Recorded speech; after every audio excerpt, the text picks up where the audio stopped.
Hey everyone. Well, it's another Friday and a little bit cooler than what it was last week with a lot less humidity today. It's really feeling good. I just want to say, hey, Keith and Randy and Dan and Ben and Aaron. Let me go ahead and get the screen set up here with so we can let everybody in.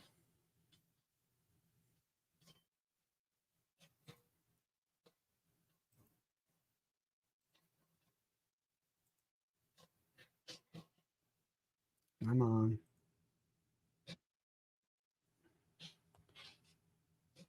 on. We got that.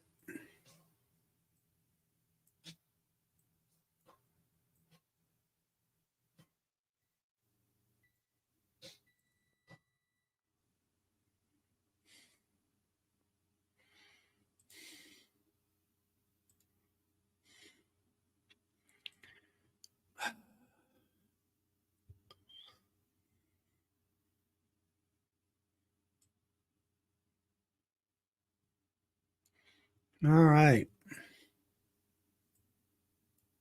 Come on. Hey, Todd, Randy. And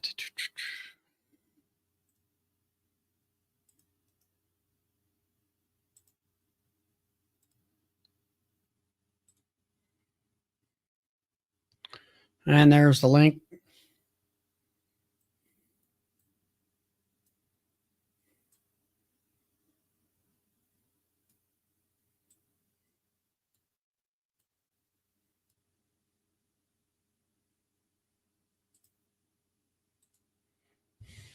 And it's pinned.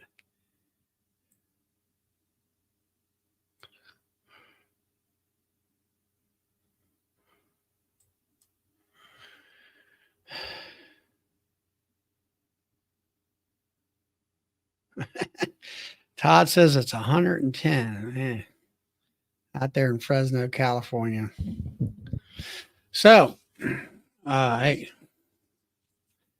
yeah, Randy, I got the straw baled. Actually, that video will be coming out here in the next couple of days. It's just been so hot here, and the humidity so bad that where my computer said it's not really in an air conditioned room. It hasn't been. Now it's air conditioned, but um, between that and some other different things, it's almost finished that video.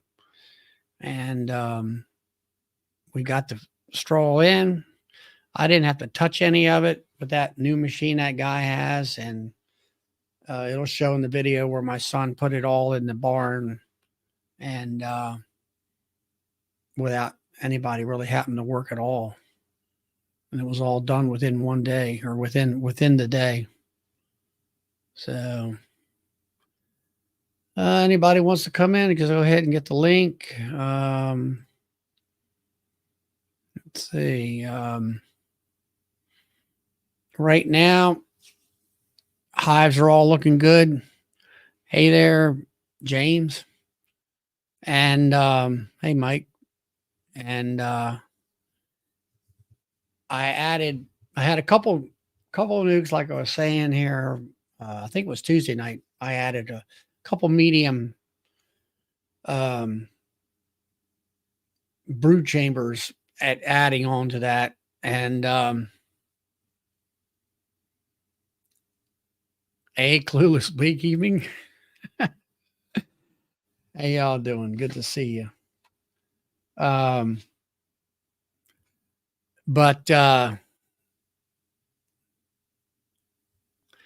here's something.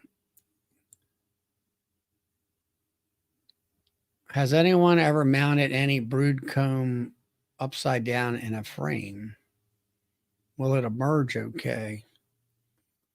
I don't know. I've always heard that you should always put it in a frame when you're doing a cutout and make sure it's orientated correctly. So, I mean, if they're going to try to put honey in it, that's the one reason why honey does not drain out of a hive or out of a frame because it's kind of on a V. Hey, Danny. That's the only thing I can say about that. And all, I would say you want to reorientate it, I would presume. And all.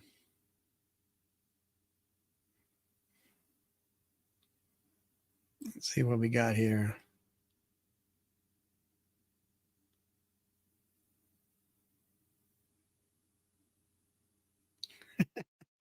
Well, as long as the comb's her, it doesn't matter. You know, let her learn the hard way.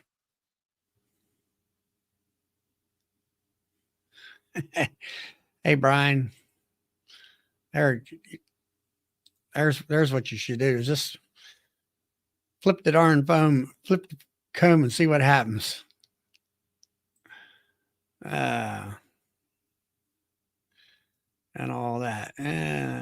Hey, Minnesota Mike.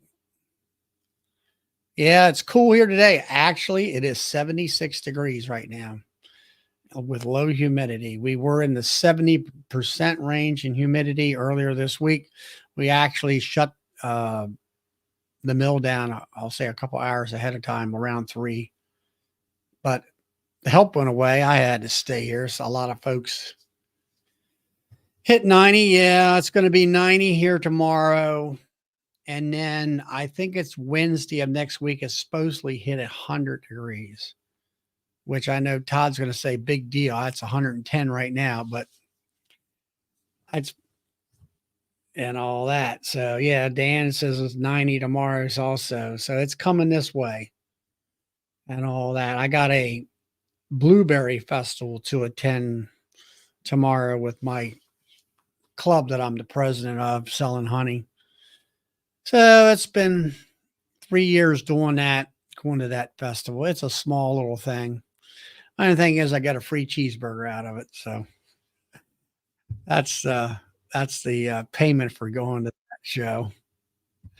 And here comes James and oh, I guess the sun's behind me. Yeah, a little bit. I'll move. Yeah, there you go. I want everybody to make sure they can see my smiling face. Hey, you're looking good there, James. So what's happening in your world? Well, I just finished supper, waiting for Alan. He's on his way over to pick me up, and you know what? We're gonna go work some bees.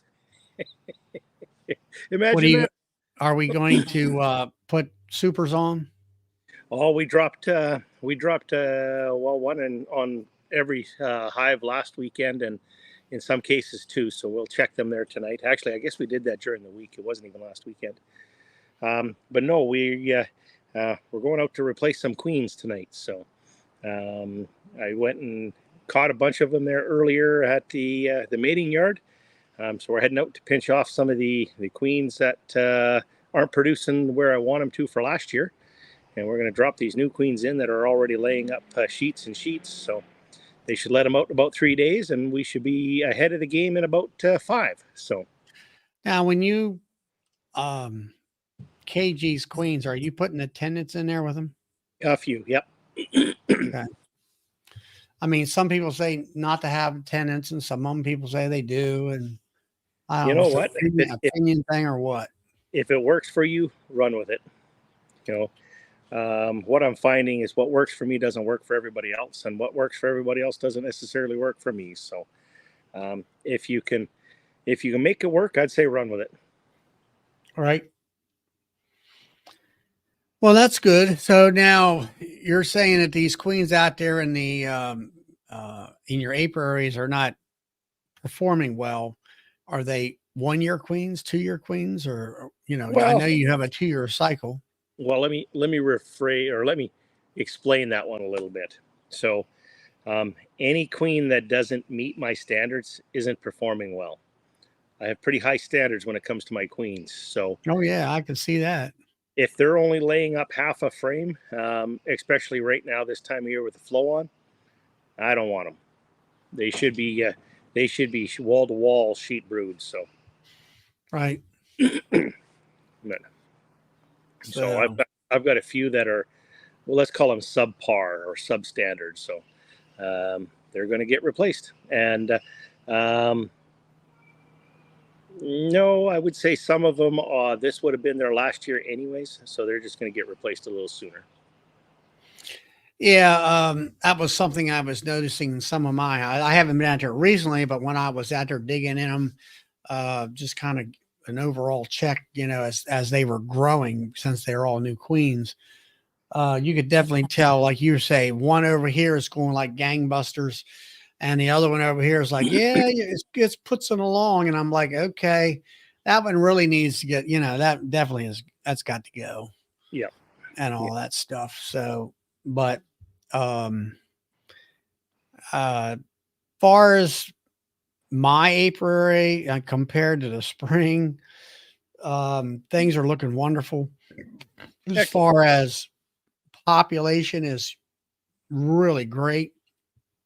And honey, I did 1,000 pounds of honey this year, which I thought, due to all my queen problems in the springtime, if I got in 500, last year I did 929, 975, I guess it was. And I figured if I got 500 pounds of honey this year, hey, Ian, Evening, Ian.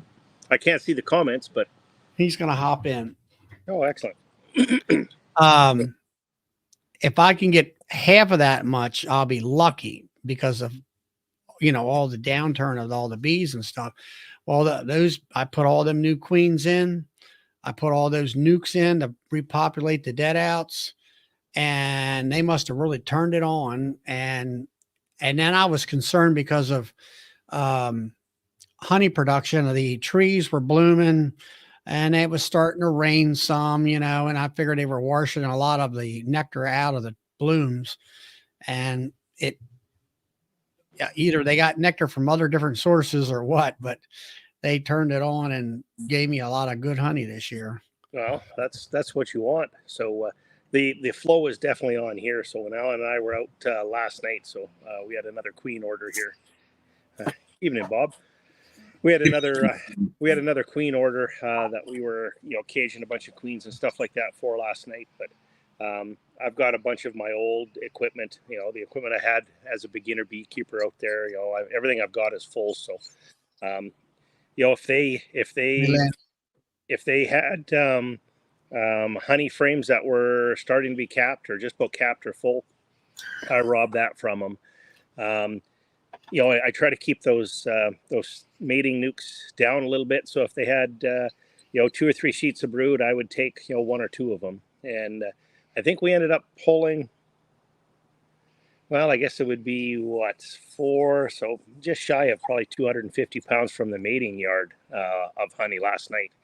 And what do we got? 1 or 2 boxes of brood that we're going to shuffle around here a little bit too. So, and as I do that, I drop in brand new frames and foundation. So that mating nuke or that mating yard's not only producing queens for me, but I got them to work drawing comb as well. So it's working. Right. It's working well. Well, you got the flow up there to be able to do all those multitasking things. I think more so than I can do that early spring, and then but as this time of year, unless you feed them, I guess maybe some thin syrup, I don't think they're going to do a whole lot of that. Yeah. But what I noticed was I had 2 nukes that were 5 over 5, and they were really bearding a lot. Heavy, compared to the rest of them. If there's bees in the front, it's no big deal. But these were really bearding a lot, and a lot of bees on the outside. I said, well, maybe they're running out of space. So I pulled the top off, and I had a medium that I was going to put up on top of the 2 deeps, and which I did. But what I did notice was I had about, I don't know, 1.5 inches of bird comb with a bunch of honey in there, and I'm like, I says, they must be getting a small flow coming in, because, there's some sumac across the road that has voluntarily grown, and some mimosa trees that are still blooming pretty good. That fresh, brand new brood comb on the top that's full of honey, that's just beekeeper bubble gum. I scrape it off the Well, I'm tube. just looking at that saying that I was You might want concerned to make it the only one that had a little brood in it. yeah. So you get some. So you I get was some just protein with your concerned honey. whether or not they had enough food, a little bit of resources coming in for their own, because I just, took everything off the top of them nukes. Some of them nukes were producing 15 frames of honey for me. There you go. I had 3 medium boxes on top of that hive producing honey. I had on the nukes, I pulled 16 medium boxes of honey off of multiple hives in there, which is pretty good for a nuke, I think. But of course, it's a double deep. It's like I was telling this other chat. I said, look, it's 5/5. It's 10 frames. It's a vertical deep hive. It's not horizontal and all. So anyway, I went ahead and put the brood comb in there and hey, Brian, and and that gave him space. I went up there in the tractor this afternoon and looked them over and just kind of checking, entrance activity and stuff. Some washboarding, some small amount of, bearding, and the ones who I added seemed to be a lot less bearding, but still bearding, but it's hot. There you go. Right on. Well, and I did something yesterday that that I haven't done before. So something new. So I came home. I guess it would have been yesterday. No, the day before. I came home and left my bike parked outside the garage. And of course, about 10 o'clock at night, it's like, well, I better put my bike in the garage. And pulled it into the garage. And of course, right there is beside where I have my my incubator. And I shut the bike off and I'm like, what am I hearing? And I thought, uh-oh. So I lost track of the days that the queens were in the incubator and went over there. And here's this queen walking around the top. Well, they were hatching out. And they were just hatching out. So there I was till about, I don't know, 12:30 at night, catching and caging virgin queens. And then I have a queen castle in my backyard. So I'm out there at 12:30, 1 o'clock, dropping, what the heck was it? 58 or 62 queens or something like that into the queen castle. They don't like you in that at 1 o'clock in the morning. So, like most women, you wake them up, I guess, at 1 o'clock in the morning, and they're not going to be happy. And you had that many queen castles in your backyard for that? Well, I've got a big queen castle back here, so it's a big 10 frame. You could put what, 4 queens in that 10 framer? Oh, no, where it's sectioned out. Oh, no. So I had them in the cages and I dropped them all I dropped all 60 plus of them into that hive for the night and then picked them up the next morning. Oh, so it's more of a queen, but you're banking. Right. Yeah. Sort of banking. Yeah. Okay. I got you. Yeah. And then, so Alan and I were dropping virgin queens last night. So, and as it turns out, I was still about, 8 or 10 short. So what are the rules for introducing virgin queens? Depends who you talk to. I bet you there's 3 different opinions here. Well, there's 3 of us, so there's probably 4 different opinions. So here's what I do for I don't normally deal with virgin queens. I try to catch the mated queens out of my mating nukes, and I will drop in a cell, and that cell will usually hatch out, 24 to 48 hours. Usually, actually, no, about 12 to 24 hours after I catch that queen. So there's a 12 to 24 hour period where that little mating nuke is queenless. However, here's what I tried yesterday. So I literally caught the queen out of the mating nuke, and I thought, well, let's see what. And I released the virgin. I literally caught the queen. She's in the cage, sitting on the adjacent hive. I opened up the virgin and let her go in there, and everything went just fine. They didn't care. They were feeding her. They were grooming her. I was expecting them to jump all over, but I'm thinking they were still pheromone-less, if you will, or scentless, because they didn't care. Went out and checked today. They've accepted those queens just like that, which is something brand spanking new that I've never tried before. So we'll That's see. what I was doing last year is I was just hatching them out in the incubator, right? And then, of course, I was setting them in roller cages, so when they hatch, they would hatch into the cage. Then I would just pop them out on my desk, grab them, mark them, put them back in, walk them out, and direct release them right in. Yeah. The Clueless. So- He loves cells. He has horrible luck with virgins. Actually, you know, I've gotten to the point where when I'm doing cell, I mean, I haven't been doing it for the last couple of years, but I like hatching the virgins out in cages in the incubator and just walk them out there with a hive ready, you know, that's queenless, and just let them walk on in there, and they seem to be fine. I have never had good luck with virgins, which is why I was so hesitant Really? there yesterday. You know, but they seem to accept her no problem. So I learned something yesterday. You know, normally I use cells, but I normally use cells for a couple different reasons. Is one is I still have a full-time job, so it allows me that flexibility of a day or two. I could drop the cell in there, and they'll look after that cell. You know, that cell will hatch out, and I don't have to worry about it. And I've had, Well, now I I've had had Mike. extremely good luck with it. Mike was talking about, you know, as far as rejection, depending on the breed, the ones I've been is more of a Carniolan mix. I'll say Carney Italian, I guess is what it is. I'm not really sure what Kudik's bees are. Do you know, Bob? Aren't they?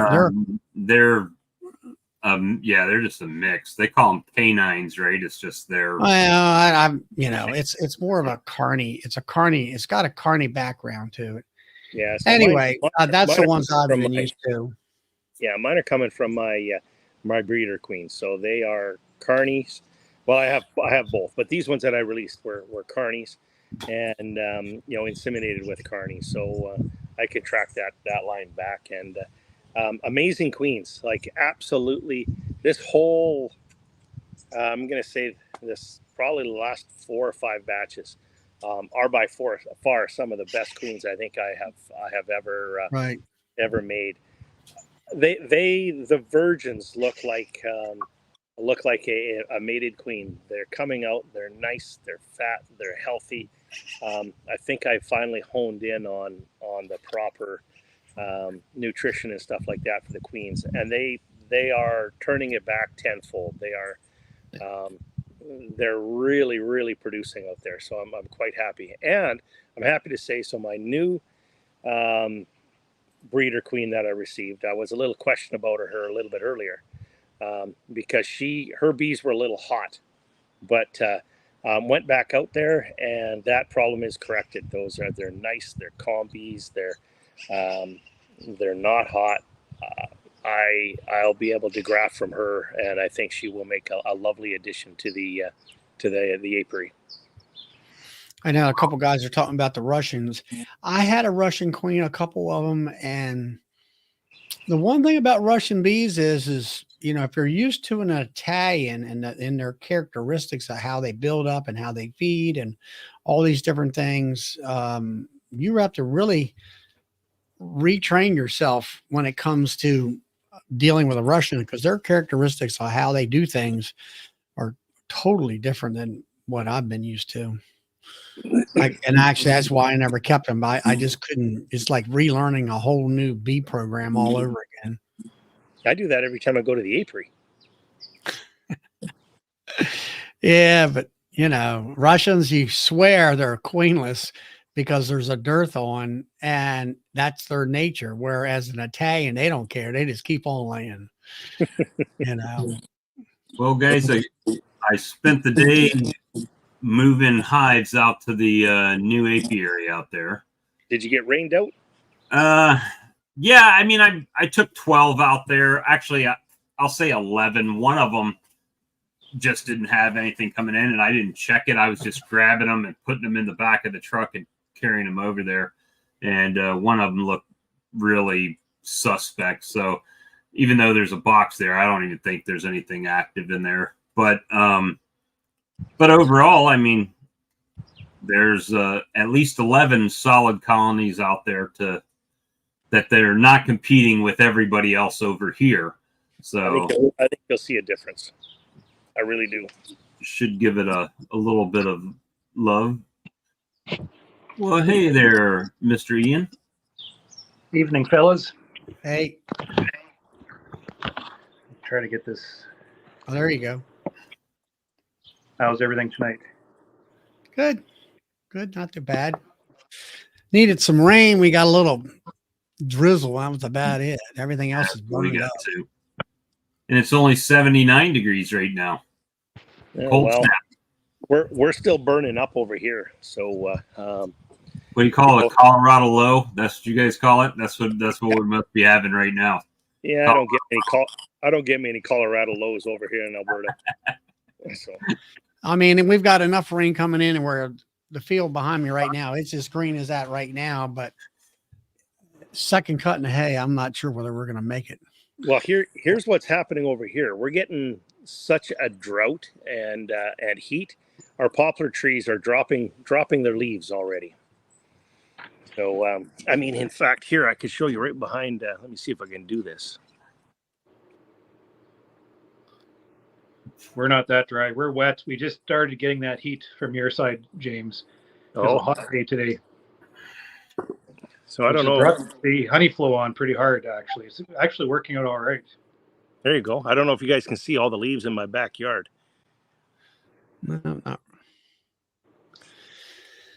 So Ian, from your videos and everything, I mean, you're putting the seconds and thirds on and all that stuff, and Yeah, we have everything out now.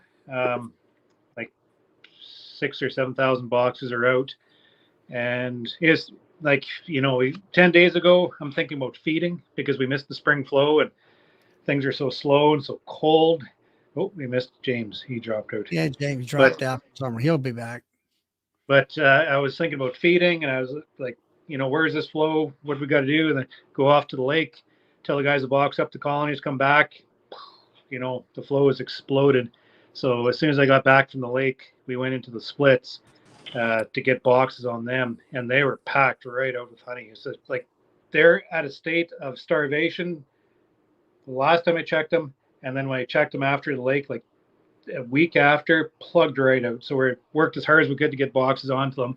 And I checked on them just the other day, and they did exactly I wanted them to do, is move that honey up. So they moved it up, and they're working right to the top. We stacked 3 boxes on top of them, and they're filling them all right up right now. So the first colonies we set, we're probably going to start setting escapes on Thursday, Friday. So it'll be Monday extraction. Yeah, so we're coming along quite well here. Nice to have that drawn comb.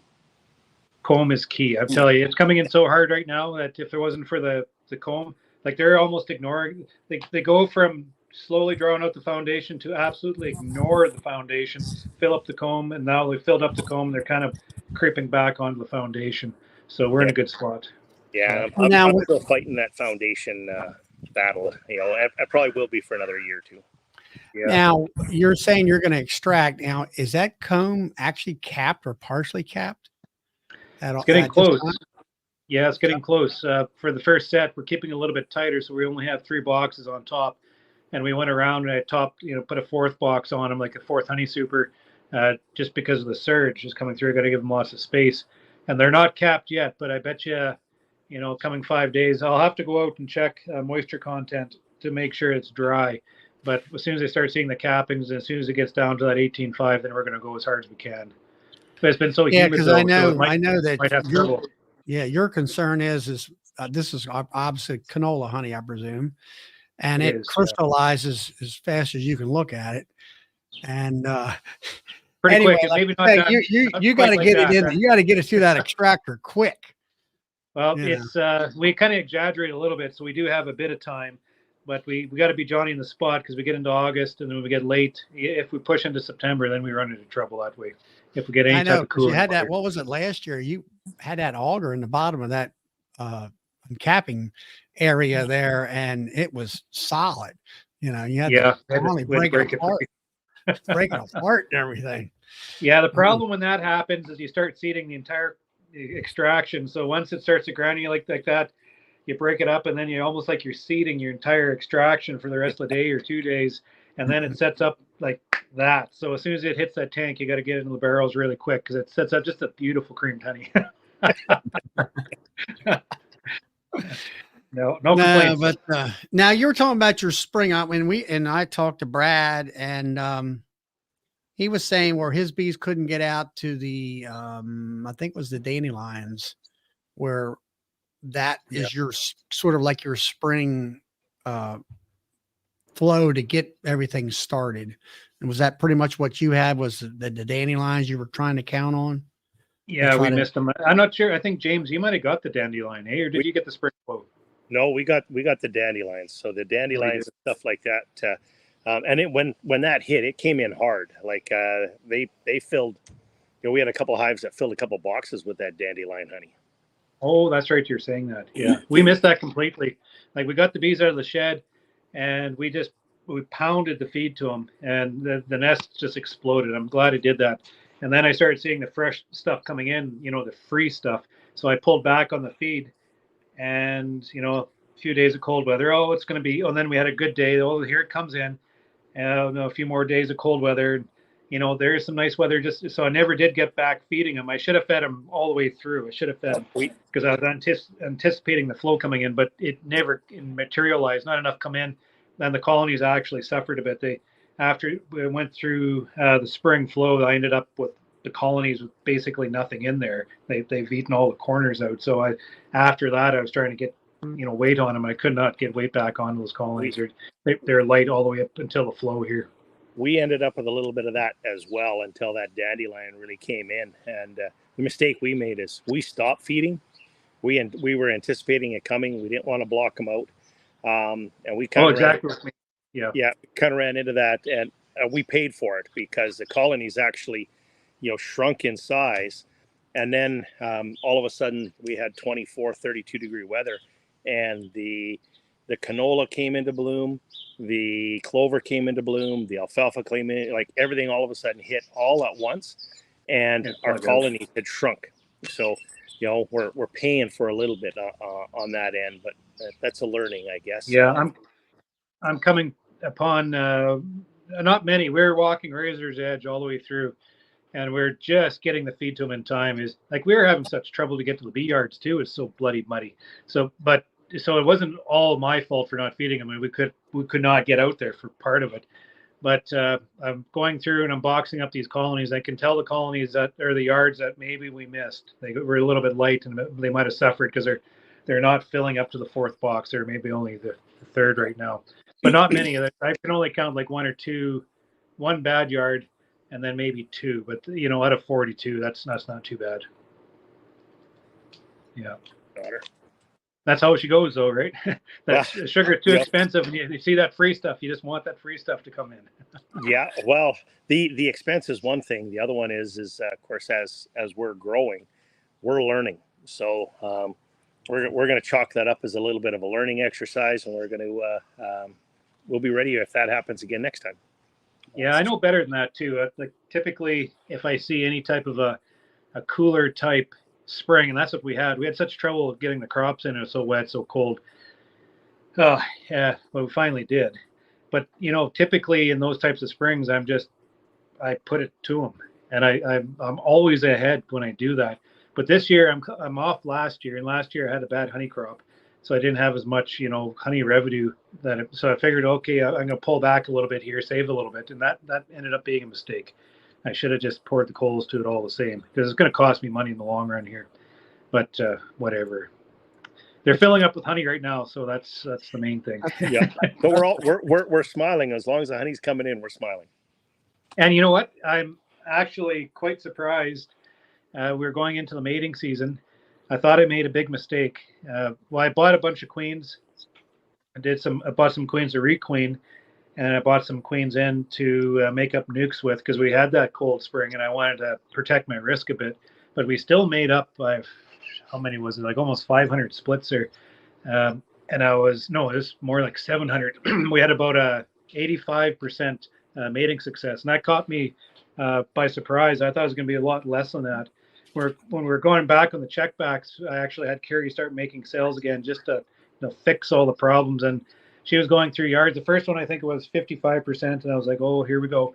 But then it went right up to 95%. She's so happy. She texted me. She said, hey, 95% here. It's like, what? Said, yeah, there we go. And then from there, it was like 95, 80, 85, 90, kind of up and down around that. So I think overall the average ended up being around 85% mating success. So quite happy. For the amount of wind we had this spring, I thought, how are those queens supposed to fly in that? Yeah. They must have little rocket packs on them or something. Well, we were discussing that last night as we were dropping these virgin queens and caging these other ones. And our mating yard is kind of a little bit isolated away there. We don't have any other bees, around us except for our yard there. But it's a little bit closer to a wetland. And nice. Well, that's what we thought. But the dragonflies. I was just going to say, I think it's a dragonflies, because what did we have last night? We must have had, I'm going to say probably 10%. The queen didn't make it back. It might even be higher than that. And, and it's interesting because I'd mentioned Alan, so I'm ending up with 100% hatch rate out of my cells. That's good. But we're losing them when they go on their mating flights. They're not making it back. So there's some predator there that that we have to take a look at, and maybe we may end up having to move that mating yard. Yeah, that'd be a tough one. So, but I don't know. Or you could just take the loss. If you're only losing 10%, that's what's your average other than that? How do you mean? Like normally? Your success, yeah. Oh, earlier in the year. No, early in the year, like the first couple round or two, we're pretty close to almost 100%, eh? So he's pretty quiet. Not normally. So. I would be at the 90% success. I'd be jumping at that, James. You're complaining over 100%. So, but yeah, well, I still would like to understand as to what's getting them, right? This unknown, as you know, drives me nuts. So yeah, that's what I like about you is you focus on all those conditions too. So you're looking for the 100%. A lot of guys, I talked to a lot of beekeepers, and he's like, well, I don't know, I don't care. That's the wrong way to go about it. Maybe I would sleep better if I did more of that. I'm not sure. well, here's something that Alan and I came to the conclusion of last night. Of course, as you're going through and you're doing these hive inspections, and I think it was last weekend, I ended up losing a queen. It's like, oh, there she is, and the next thing you know, she fell off the frame and gone. I couldn't find her, somewhere into the grass, and I'm like, oh crap. So Alan was out there last night, and he's like, oh, there's the queen. He's got her in a cage, and the next thing you know, it looks, and the top has gone off the cage, and the queen's gone. And it's like, oh crap. So I was telling him last night, I guess we just have to assume that, when you get this many hives, you're probably going to kill a queen or two. Yep. Yeah. I'd say I was actually at my newbies. I was training my newbies, and I was telling them how much I love my queens. And I said, they're down into my bird nest. And I said, work slow. I don't care if you take a bit longer. I want you to learn this properly. And if you kill a few bees, I don't want to see dead bees, because one of those dead bees could be a queen. And I love my queens. And I told them that queen's worth the same as your entire pay for the week. And one girl's eyes are just a big circle, so she's working away. But then after that, I tell them that I do run a rule that you guys are going to kill, or maybe even myself, kill 1%. I have a 1% rule. Every time we make a round, we're going to kill 1% of the queens. It's just something that happens. And if I didn't accept that, then I just drive myself batty, Well, and that's where we said last night, another one of these things, as we get bigger and as we're learning, it's like, well, I guess we just have to assume that is from time to time. You do everything you can not to, but you know what? When it does, you just have to tell yourself, well, we've done everything we could, and oops, and go back over to the mating yard, grab another queen.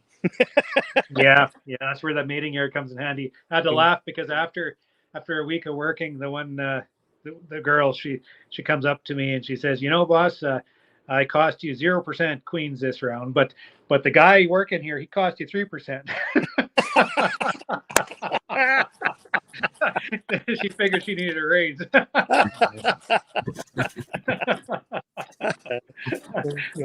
Yeah. It's hard to argue with that. Back in, and it's funny when you say that, because it always reminds me of a story back when I was doing sheet metal.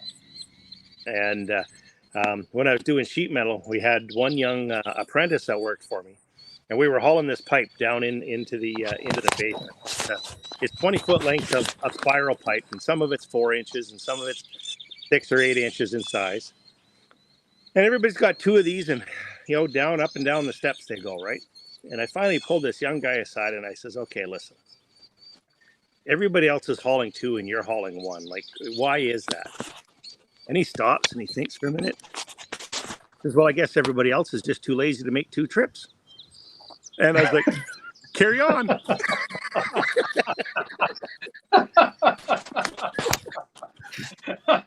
I never heard that one before. What do you say to the guy like that? Like, Can't say a damn thing. That's a pretty good answer. Carry on. Yeah. Anyways, I'm going to jump off of here, guys. Alan and I, we do have to get out. We got some queens that we have to drop out there, and we got a little bit of work there we got to do tonight. So we will be listening in the background, but we unfortunately we can't sit around too much here. We got a pile of work that we got to get done. So. Well, thanks for coming on, James, and hanging out with us. Yep. Have a good night, everyone. All right, good. Bye. Hey, Todd, are you cooked out there in California at 110 degrees? Yeah, it's actually gone up to 111. And the bad thing about it is it's middle of July, and the monsoons are starting up. So all that moisture is blowing up from Mexico, and that brings humidity. So it's even worse. So it's unreal. I'm going to go into that those couple hives last week that I saw that melted, and see what's what in there. I had no time to do it last week. It was too hot and robbing, and last thing I wanted to do was open a box. So I'll see what they're doing tomorrow. I went out and popped a box today, and it was a wax moth colony. The whole thing. They just tore the whole damn colony up. Oh, I had, you know what? I had a wax moth run, and I had a bucket in the garage that had a bunch of cappings wax from when I was extracting, and I thought, well, it's perfect time to start, melting comb or melting cappings.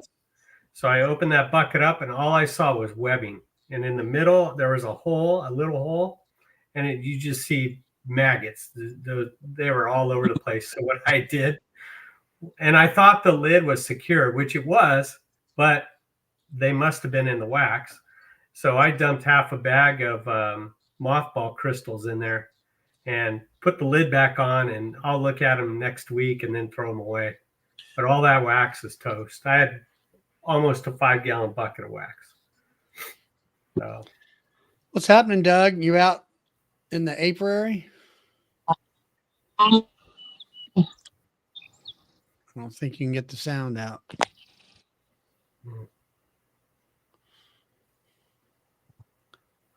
Can you hear Doug? That's good.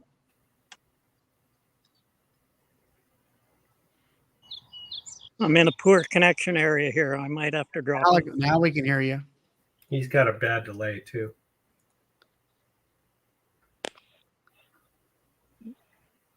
Yeah, The birds come through. I'm out loud and clear. Yeah, I'm out in one of the yards here, and it's poor reception, so I might drop here. Go ahead and show us your yard, Doug. I don't know whether I can. I'm just. Oh, you're in a good spot now. Yeah, we can hear you good. It's just hit and miss right where I'm at. Been a hot day. I'm tired. Yeah, I hear that. You putting seconds and thirds on? We got fourths on. Fourths? Yeah, Seconds and thirds on. probably end of next week we'll be probably extracting. Yeah, Ian says he's going to be doing that too. You guys are relatively close together. Yeah.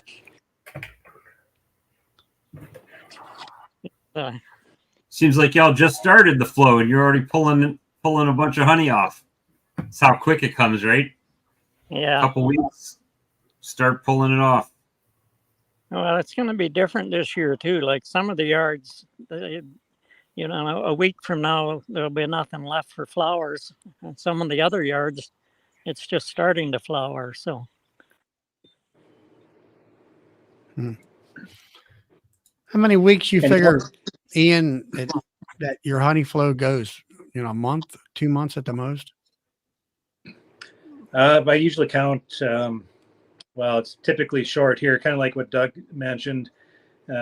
We have a surge and then it stops, and that's typically when I end. But we have the opportunity to capture a lot of late seeded canola this year because the bugs took it, and then we had a big windstorm that took it. So guys are like, even our own farm, we had to do a lot of reseeding. So I think pretty much every one of my yards is touching a late seeded canola field, which is going to help extend the flow until middle of August anyway. Just depends on if the heat burns the flowers off. Right. Clover's a bit later too this year, so maybe the clover is going to extend a little bit further into August than usual. So we'll just see how things shake out. Now, is that the yellow clover? I think what Brad gets in. Okay, it's not the white clover. Yeah, the tall, like the sweet clover, the tall Sweet yellow, clover. and then Right. we have a white clover come after that, which stages right after the yellow, so it goes almost into the middle of August. Yeah, so we should be in good shape. We have lots of alfalfa in the ditches, just primed. It just all depends on how much heat we get and if we get, timely rains to keep things going. Yeah. Yes, We'll see. I presume. Well, it's starting to get warm up here, isn't it? I mean, I presume. Oh, today was a hot day. Yeah, it was 35 Yeah, okay. degrees here today. Yeah, honey flow weather. Yeah, long days. The bees. I'll get out in the morning. I'll get to the yard before 7, and the bees already have pollen coming in. And then I'll try moving yards late in the evening. That's like 9:45 and they're still bringing stuff in. Not a lot, but they're still, so they're working long days. That helps Yeah, out. because I mean, you got those long hours up there. What Brad's, talks about, where it's, you don't get dark until what, 11 o'clock or something like that at night. Yeah, Something we like, work longer hours. It's a double-edged sword. yeah, Works in the daylight, right? I was yeah. going to ask you, Charlie, that combine you had in your last video, was that a 95 or 9650 or a 9450, or what type of combine was that? I didn't quite recognize it.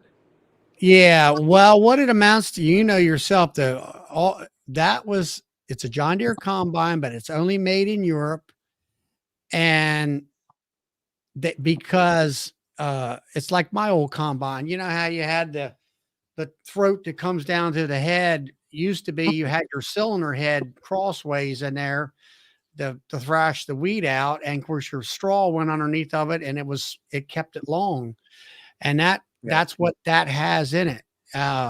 Okay. But you only can buy that John Deere combine out of Europe, and everything else. It's one of those combines. Oh yeah, my Yeah, neighbor has one of that. Yeah. He bought them, like he has cattle too, and the rotary chews up the straw too much, so he buys right. that because he wants to keep the integrity of the straw. Yeah, Right, okay. because everything else that's made in the United States and John Deere and any of the other combine manufacturers are those rotaries, either twin rotors or one single rotary. And it, like you say, that rotary is designed for corn more so than for thrashing better, and it chews the straw.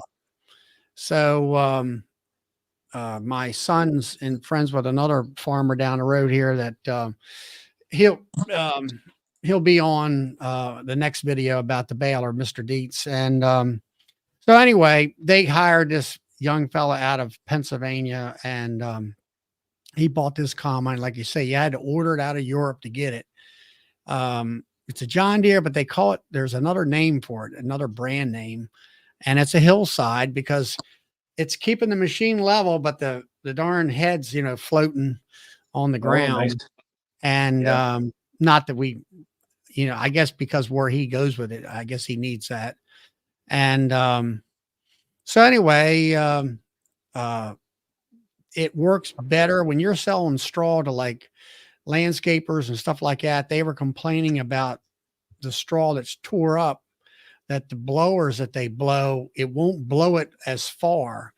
And I said, yeah, I said, you got small little particles there versus long stems. And I said, that long stem will blow out of that fan a lot farther. And that's what they like. So, Okay. I Was had that a, winter wheat you was combining?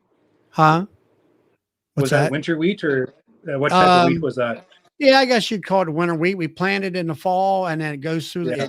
it gets up about 6 or 8 inches, then comes in and we harvest it 4th of July. Whereas if you're out where you're at, let's say in the Midwest of the United States, they've got that red wheat out there, which is they plant Yeah. that, I think, in the spring Spring and wheat. Yeah, harvest. we do grow some winter wheat here too, but we don't start harvesting that until end of July. We're a little Yeah. bit later than you are. Yeah. Right. Yeah. And But why was he spreading the straw? Like he well, was that throwing we the were straw. we were going to get rain the next day. So my Oh, son said, "We'll spread it out, but then we don't have to scatter it and then bring it back in. Just let him scatter." So it rained that night, and it actually rained on it a couple of times by the time they got up here to bale it. So then okay. that's why we scattered it. So all we'd have to do is let it dry, then rake it up in a row again, and then bale it up and everything. And I'll Oh, show that on the next video. I'll try to get that out here in the next couple of days. okay, that makes sense because you're throwing it out, but you weren't chopping it. But then you brought it in because you wanted the straw. It wasn't making any Yeah. sense to me. So yeah, that makes sense. Yeah, that's Yeah, good with me. I think it got rained on at least a couple times and everything. The only thing that I wasn't crazy about the combine operator was I know those floating heads can really, if you're cutting beans or something like that, they're tight to the ground. And I was like, Yeah. why aren't you cutting it? Used to, when I was cutting with I had a Gleaner K combine with a 10-foot head, and everything is manual with the hydraulics and all that. And you try to keep it at 4 to 6 inches up off the ground. And the only problem I found with that 30-foot head on that machine is one side it's digging in the ground, on the other side it's a foot up in the air. And it's not. Yeah. It wasn't floating along like I thought it would do, and Yeah. everything like that. He So didn't have it set properly then. Do you have yeah, stones? we got some rocks, but not that bad. Yeah, he's We being a usually custom guy. He was probably a little bit afraid of bringing a rock in, so they tended to cut just a little bit higher because of that. yeah, it's a little bit higher. So we got like 1,850 bales out of that, and Oh well. the next video will show that bale bearing, which actually is made up in Canada. I think around let's see, Quebec or someplace in that area there. I think it's made up there. And so they got here like 11 o'clock and they were done by 5 o'clock. Baled it, and my son, we hauled it out of there, and he had the grabber and stuff to put it in the barn. And 5 o'clock, everything was baled and in the barn all at one time. Of course, we had, I was raking hay or raking straw, and there was the guy that we could have baled it ourselves and used wagons and kickers and all that. And around here, the landscapers like bundles where they can just grab a whole bundle, put it on the truck, and it's 21 bales in a bundle, and it's, everything's hydraulic. And so that's what we did. We went ahead and got him to bundleize it. And I've been looking at these machines actually for years. And I'll say after riding with the guy and watching it, and then watching the fact that labor wise is the big thing, where you can do everything from a tractor seat, either putting it in the barn, taking it off the ground, putting it on a gooseneck trailer, hauling it to the barn, and have it all done without killing yourself. It's like, okay, yeah, that's an expensive piece of machinery, but I think it's the next generation of how things are going to be done. It's Yeah. just, you're not going to use, and of course, if you're really small, you use a kicker wagon or something like that. But if you're have any size about you, and you can't find any help at all when it comes to that kind of labor, and Labor is expensive too. Yeah, it's expensive, but for around here, that you're not going to find anybody that's going to work like that. Hardly at all. It's just not rent there. more acres with better equipment, less manpower. It works out in the balance sheet, and at the end of the day, you get more work done. Actually, that's just progression. Unfortunately, that's what it is. It's hard to do that in beekeeping, though. Like we can add these types of automation within, but you still have that stoop grunt labor that you need to be able to hire. You can't replace that. And I don't think you'd want to. It's just because beekeeping so awkward and so out of the way. I don't know. I have that easy loader, which is, a sense of automation, but I still need guys to run the thing, right? So, yeah. And you still really need, like in beekeeping, you still have to look into that hive or look at it and say, okay, is it a sick hive? Is it a good hive? Does it need feed or doesn't need feed? Hey, we need to add another honey super on, all that. Yeah. It's still more of a hands-on occupation to a certain extent and all that. So, but yeah, the bale bearing, I mean, I looked at it at the farm show up here this past winter, and I'm looking, you're spending all $100,000 to package something, and it's like, man, I don't know. I said a round baler can do the same thing, but for me, all right, if we got 10 wagons, I could put the majority of that straw on 10 wagons, but I still got to unload it, and I still have to bale the rest of it, the balance of it.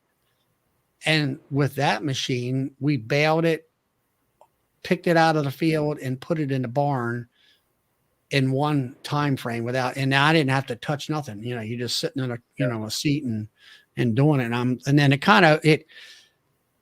I looked upon it in a different way. It's like, this is even though it's a costly thing, it's the way we got to go. Yeah. But you can, like you did, you can hire it in custom work. So you don't have to put the capital down. You can just bring them in when you need them. Right. So that's a good balance. We do that in our farm too. We're buying the equipment. We used to get custom guys in to spray all the time. Whenever we fall behind, we get a custom combiner in, custom seed. We get guys to come in when we fall behind. So we're not afraid to spend money on bringing help in. So nothing wrong with that. Right. If you can, get them there when you want them there. That's the thing. That's the problem.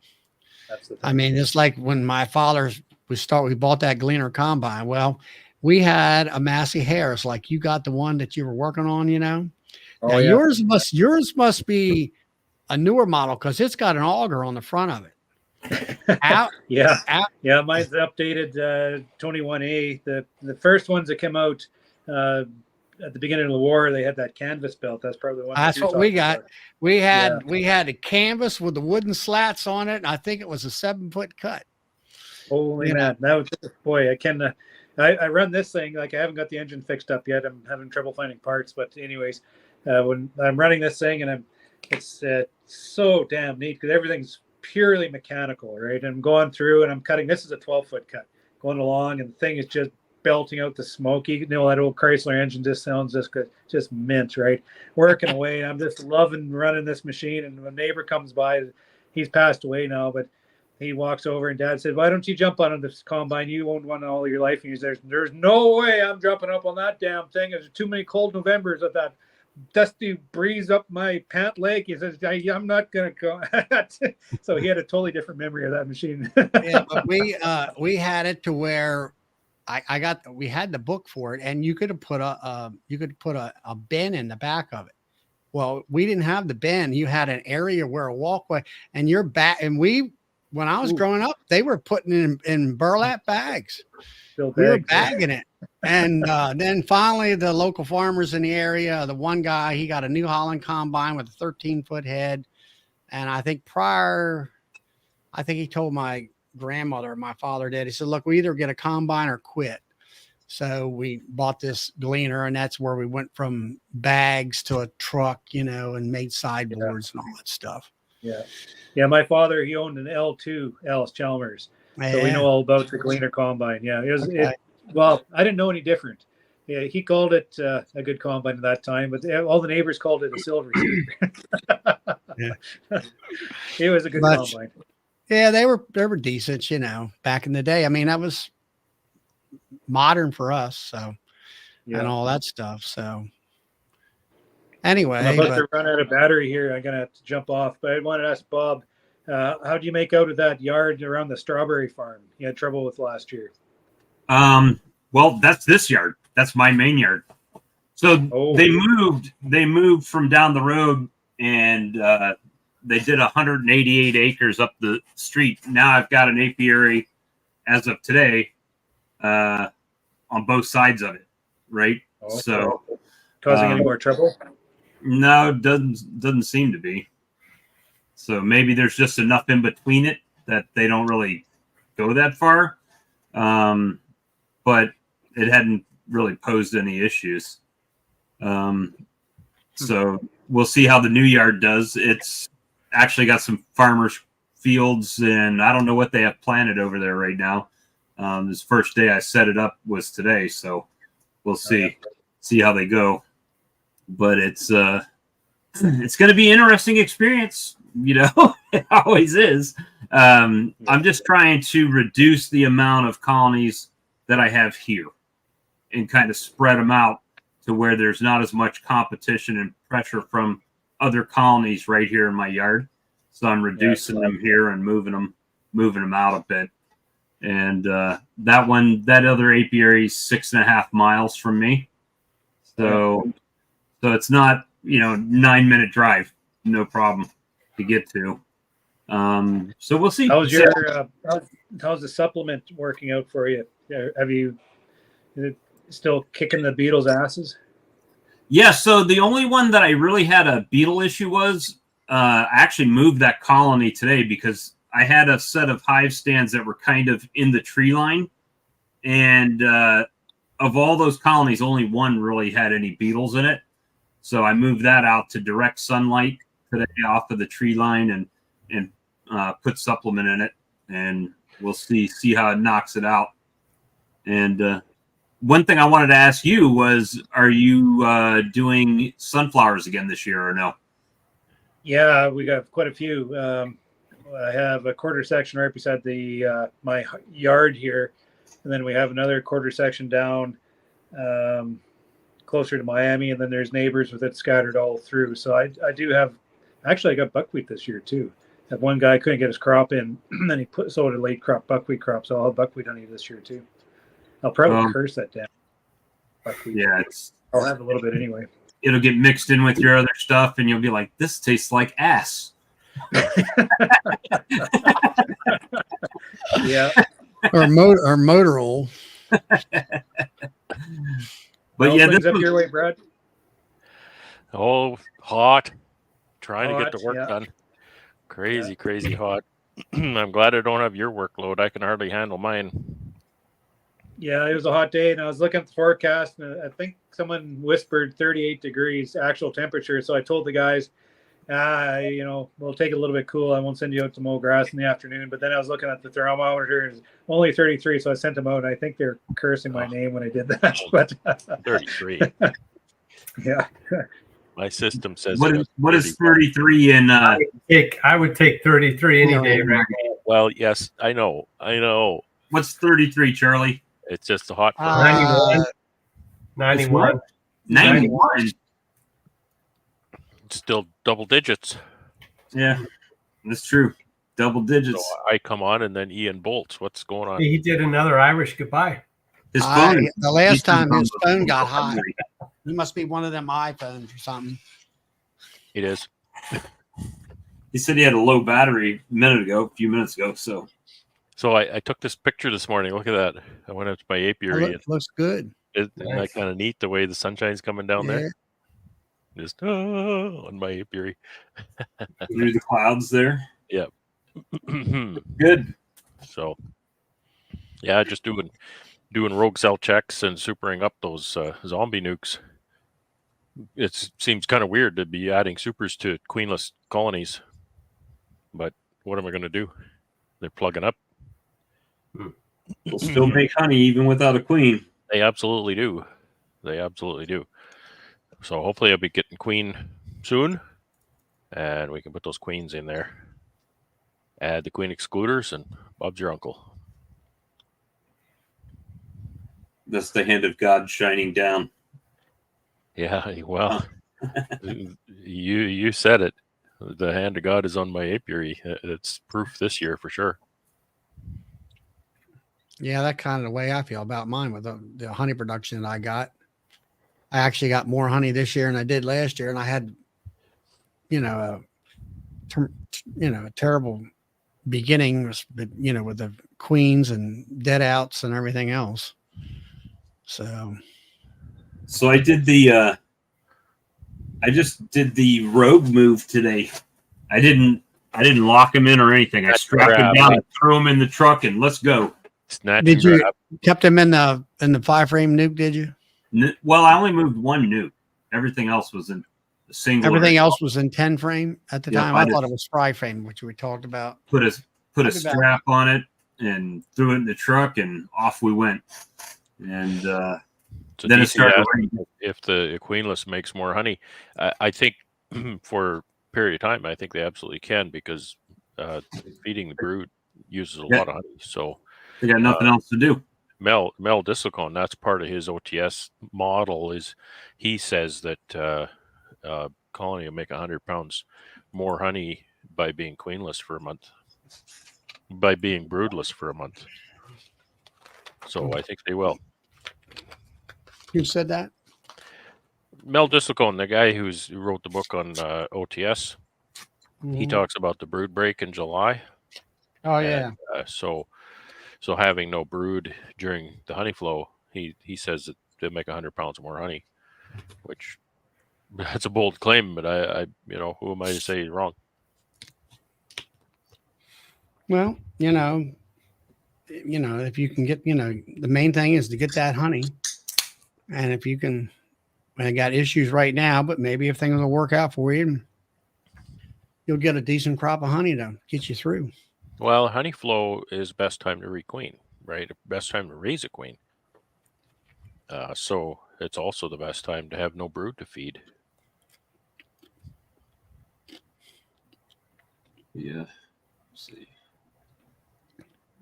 So that's a good point, DC. That's I wasn't really thinking that, but boy, they are sure making a lot of honey.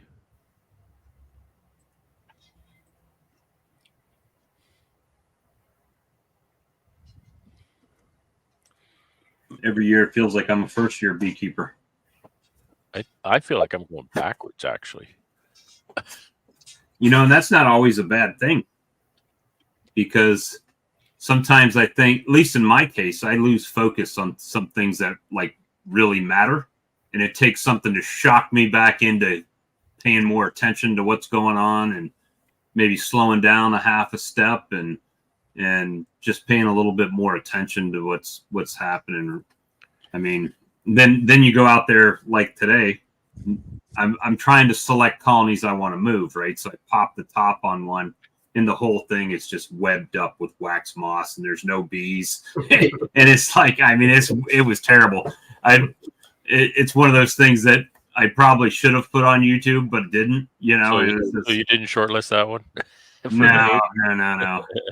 I did pull some frames and spray some of the magic wax moss stuff on it. We'll see how that works. But let them clean up some old comb, and that's the only one that I really had that issue with. So I just popped the top off, and took the whole box off, and let the sun shine through it, right? And so for those who watch my vlog every weekend, you'll see a bit of video on. There was a young fella came out here last Sunday. I was taking apart the zombies, pinching some queens, and marked a lot of queens and caged queens and stuff like that. So he's a hobby beekeeper. He's got one colony. This is only his second season, and we had an absolute blast, the two of us, fooling around in the bee yard doing the work. And he's very enthusiastic and energetic. So it's a lot of fun to have them. So, well, basically, I just tried to, it's kind of like a nuke, right? When you look at a nuke, is it a good nuke or a bad nuke, right? So just at first glance, population, demeanor, right? I didn't want any bees really just flying out at me because it's not on my property. Here, I can tolerate some pissed off bees, but the last thing I want is the property owner calling me and saying, hey, you got to get these things out of here because I'm getting zapped just running my mower across the property or something, Well, was it like a private house type property or a farm property or what? Yeah, I mean, they don't really farm. They have a garden, and like it's hard to envision, but when you pull in to the apiary, that as soon as I pull off, I've got my own little entrance, right? So I pull in and my apiary's to the left, and all the colonies are facing due south. But if you go due east of them, there's acres and acres of farmers' fields. Is that a back driveway, or that's not their main driveway? No, it's a back driveway. Yeah. It's just off the road. You were saying it looks like it's just like a gate through a fence area there. Yeah, that's it. Yeah, 9-foot gate. Yeah, it's pretty tight because when I turn off the road, I don't know if they do it everywhere, but here you get the concrete drain pipe right underneath the road, and it seems like they make it just big enough so you can turn off the road with a car to get in there. Well, when you have a truck, it's a little bit, especially when you start going off of your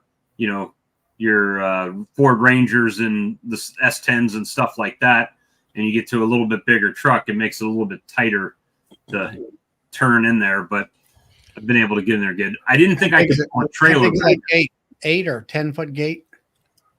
It's probably 8. I mean, it's not. That's the problem right there. I've had that issues with people. I said, look, I can't. 8-foot gate's no good. Your truck is 6.5 feet wide or 7. Oh yeah, it's tight. It's tight getting in there for sure. You gotta have 10, and 12 would be better. But I was able to load those colonies in the back of the truck. It took me 2 trips. I got. I actually took 10 out. Brad 10 did fit in there. So I put 10 in the back of the truck, pulled it out there. The next trip I came back, I had cleaned off a hive stand. So I threw the hive stand in there and 4 more colonies and drug them down there. So I've got 12 boxes sitting out there, probably 11 colonies, but for right now, it's not more than, I told them 20, but we're going to go with 12 and see how it goes out there. And then maybe don't really know what that means. You say, well, I'll bring 5 or I'll bring 50.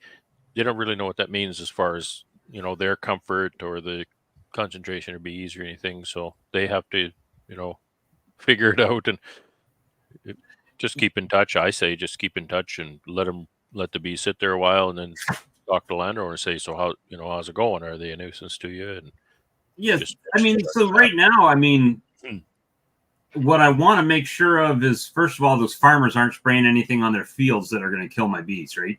So that's goal number 1. And secondly, to see if they actually will prosper over there, if that's the appropriate word. If they'll flourish. You don't know what the crop is, huh? I know it's green. I've seen that from the roadway. It's probably soybean. If I was a betting man, it doesn't look like sweet corn. So no, it's not in rows. And then there seems to be a grove of some sort in between there too, maybe a chestnut grove or something. So we'll see. I can back in, but there's plenty enough room once I get through the gate that I can actually do circles in the yard, right? It's not a big deal. I need a top hat. A top hat? Did I say that out loud? Todd just needs a top hat and a cane, and he's ready to hit the Monopoly board. Whatever. Well, I guess that's a monocle, isn't it? It is a monocle. Oh yeah. I'll be I like, did have someone reach out to me today about they want party favors for, I don't know if it's a wedding party or a baby shower or something. And she said, "What's your prices?" I said, "Well, they start at $10." She said, "Great, I'll come by tomorrow." So, I mean, I don't know what that means. $50, $100. I don't know what that'll equate to. Yeah, but are you giving them small little bears for their favors or what? Hell no, I don't have any of that. If they want that, they'll buy bulk honey and put it in there themselves. You know, they can order it off Amazon just like me. So I don't have that right now. So we'll see what they're talking about and move forward with that tomorrow. And there was a colony I was going to move out to the other yard. I was dead set on it. And as soon as I started putting that strap around that hive, man, they started boiling out the front. And I was like, nope, not this one. This one's not going. not playing. No, I think that was that mean hive. I think that's where that queen ended up when I was doing those initial splits. Maybe she ended up over there because that's not a happy colony. But all the other ones seem to be pretty fine. There you go. That's what I'm thinking of. They're like an ounce. Well, if she'll order 200 of them, I'll order the jars. She can pick them up next weekend. I'll sit out there and go with my thing and just get your bottling machine out there and go to town. That's it. Can do it. Do that in 10 minutes. So yesterday I was I had put up, was it yesterday? Yeah, it was yesterday on Ricky's channel that I was probably going to sell some colonies, and people were asking me, well, why are you going to sell colonies? Simple, cash flow. That's what it is. Cash flow. I can make more bees, right? I can't necessarily make money quick, but selling colonies is a way to generate some quick capital. So I hate to back up, but your conversation about the little favors, I get people ask me for those at times too, and honestly, I don't want to do them. So what I've actually done a few times is I'll buy the jars for the customer because I can get them at Bee Supply easy, and I'll just kind of have them give me a deposit on a gated pail. I'll fill the gated pail with whatever honey they want, charge them by the pound, and then just charge them for the jars, and they can fill them up because that's the cost, right? The cost is me sitting there filling these tiny jars, and these little jars that I get, I think they hold like 60 grams, right? Ounce and a half or something. They're yeah, I don't even think they're an ounce, really. They're well, tiny. Bob's got that automatic filler. All you gotta do is hook it up to there. Well, it would just bottling tank and like 3 drops in these little jars. Wasn't it Morgan that made some of these little jars? Those, I mean, I've got that, guys. I've got that fill. I'll call it the Fill Master because that's what everybody calls it now. That Hilco has one, right? I've got that thing. However, because I have that pneumatic bottling valve, it takes me longer to clean and to set up the scale and everything than it does for me to sit there at my bottling tank and just step on the pedal and fill. Yeah, if I'm going to use that scale pump thing, I'm going to pack 500 pounds of honey. I'm just going to do it when I need to pack a whole pile of honey. And then nice thing is it's easy to go between sizes. I can fill a whole bunch of these and then I can reset it real easy and go a whole bunch of those. And see, that's the beauty with that pneumatic air valve is I don't have to reset anything. It's just how long I hold my foot on the pedal, right? Of course, I'm losing honey, right? Because it's not accurate every time. That's it. That's it. I can fill, like I say, I could do 500 pounds at a shot, 600 because I put 600 in my cabinet, so I can, warm up 600 pounds, bring it in 5 gallons at a time, pump it with the pump, and I can just sit there and change jars, right? kg, then beep, half kg. It's like one button to change from one jar to the next. Super easy. I also did It's a got to be warm. Don't forget, I see a lot of companies advertising that same unit under just about every name you could get. Man Yeah. Lake, Yeah. Hillco, Dancing Bees now selling them too. And you make sure you check because nobody says anything on any of their marketing specifications. It will not pump room temperature honey. It Honey has to be Well, warm. if you watch That's the, the 32, watch the 33. one for Hilco, the latest one, where it's got a bigger motor, bigger thing, and all that stuff for creamed honey, but it says he doesn't say it, but But right he in the put it up right hand corner in red, it says 90-degree 90 honey. degrees. Yeah, Yeah. that's not creamed honey. You can't warm creamed No, honey no, to 90 runny honey. degrees. I don't think it was the creamed honey. I think it was the regular runny honey. But if anybody's said it saying it'll 90. pump creamed honey, it won't. But yeah. He showed it pumped cream It honey. won't. He showed You need in to his warm it video. to 90 degrees, and if you warm it to 90 degrees, it ruins your creamed honey. Well, no. I think the video was the 90 was pertaining to runny honey. Then in the video, he also showed a shot where he took one of those creamed honey dishes and then filled it with creamed honey. And, it would have to be but he didn't tag the temperature onto that. It was just, There seems to be a lot lacking in the disclosure of the temperatures. I'll just say that.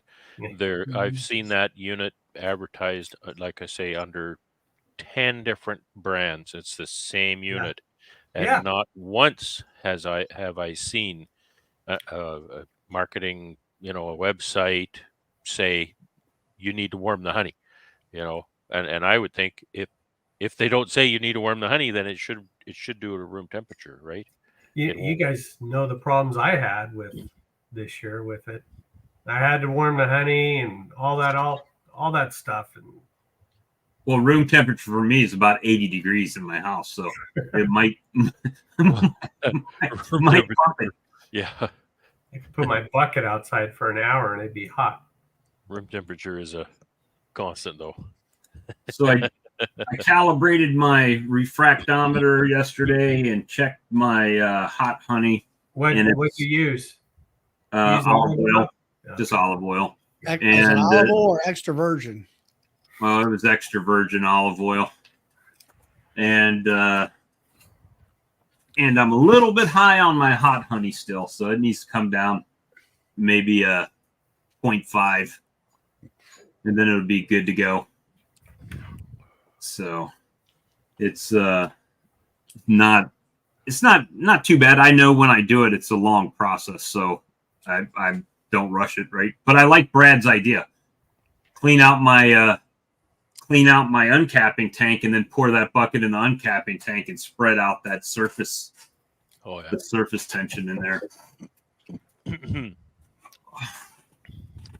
It's tea, actually, Todd. Hey, Steve. It's tea. I thought it was virgin Pepsi. Now, is it sweet tea? It's refrigerated orange pico tea. That's all it is. No sugar. No sugar. What kind of tea? That's not tea in the South. Orange pico That's tea. brown water. It's tea. It's all it is tea. No sugar. But it's brown water. It's Here- augmented. Oh, there we go. So it's peach tea. This is the With summertime, peach. so it's peach with the iced tea. I could probably use Southern sweet tea in open feeders for my bees. There's so I much don't- sugar in it. I don't like sweet tea. I just do not like sweet tea. That's the only kind there is, isn't it? And it's so hard to No. get. You go to a restaurant and you say, I just want tea. Can you make some tea and put some ice in it and make it cold? Huh? What are you from? It's You must tea. be from England. Iced tea, right? I don't. To me, it's not a cultural thing. I didn't get it from anywhere. I just tried it and I really like it. It is very refreshing, especially when it has about 5 pounds of sugar in it. Oh, I stopped when I lived in Missouri. I stopped at a McDonald's out in the country in between stops when I was calling on doctors, and I had to get a sweet tea because it was hot. And I took one sip of that and I thought, that's got to be 99 parts sugar and 1 part tea, because I almost went into a diabetic coma. I Yeah. I couldn't even finish it. It was so much. See what Mark says here. Mark. It says that Hilco's bottling valve won't work unless the honey is heated. Also, Oh yeah. I don't know. I don't have any Hilco stuff.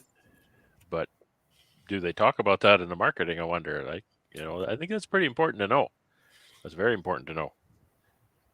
Well, and gosh, and I'm sure this is not brand specific, but I see a lot of stuff in the market that is like unheated bottling tanks. If I'm going to use an unheated bottling tank, I'll just keep doing it from 5-gallon pails. I mean, I bottled up 23 pounds yesterday, and my bottling tank it turned on the heat back up because it goes from about 90 to 95, 96 degrees, something like that. And you can tell when it's on the cooler side, how it comes out of that and how much air is in the honey as you're filling the bottle up. And as soon as you get it up to about 95 degrees, it flows faster and has a little bit more air bubbles in it and stuff. Huge. Oh, everything. I mean, with it being heated, anything that's stuck in that honey, whether it's a hive beetle or a fly or whatever that happened to be caught when you're putting it in your bottling tank, if you warm it up, it all floats it just comes right to the top, which makes that bottom very clear. Now, you just got to make sure, like Brad says, you keep a bunch of honey in there so all that stuff stays to the top. Yeah. Otherwise, you're going to eventually get down to where you're draining wax and everything and into your And you got to give it some time. Like when you dump more honey in there, then you got to give it some time because you're going to push all that crap down. Yep. And then you just give it some time to A, warm up, and then B, have that stuff float.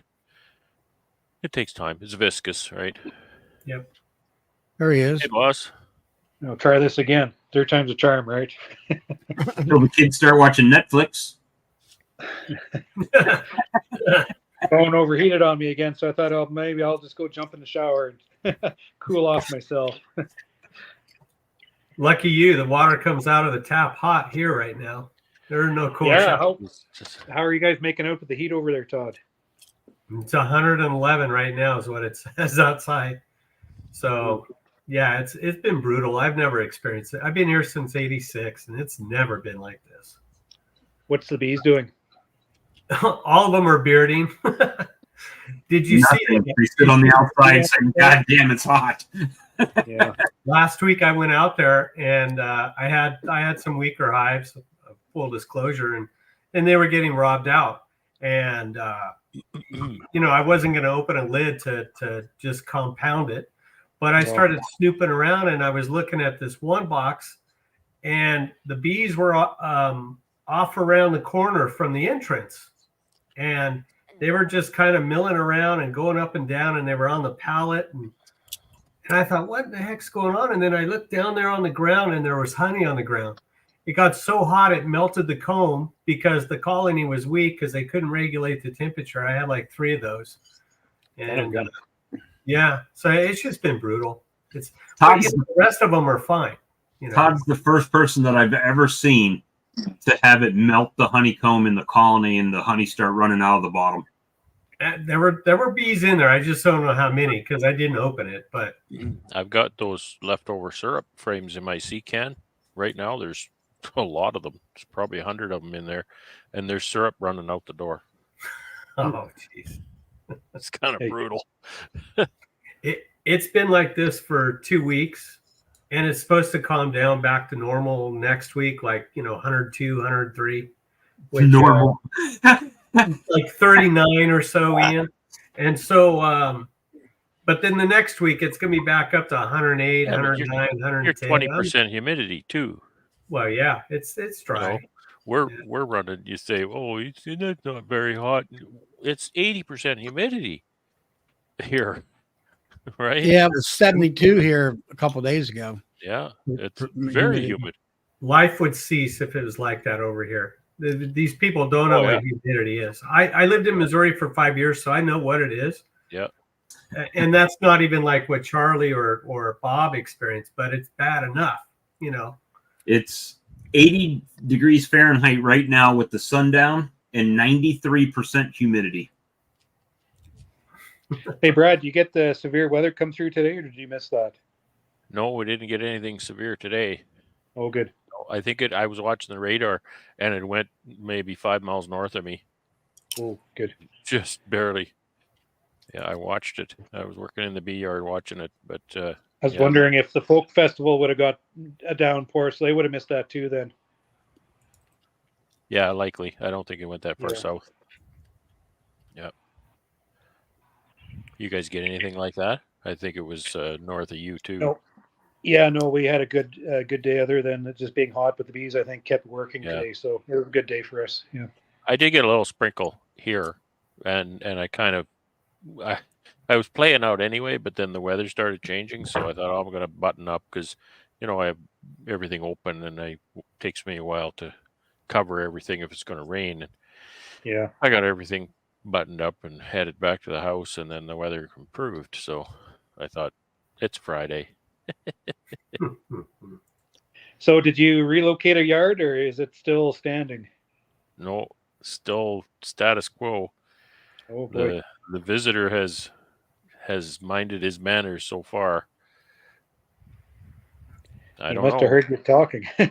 Yeah. Man, I think that's rolling the dice.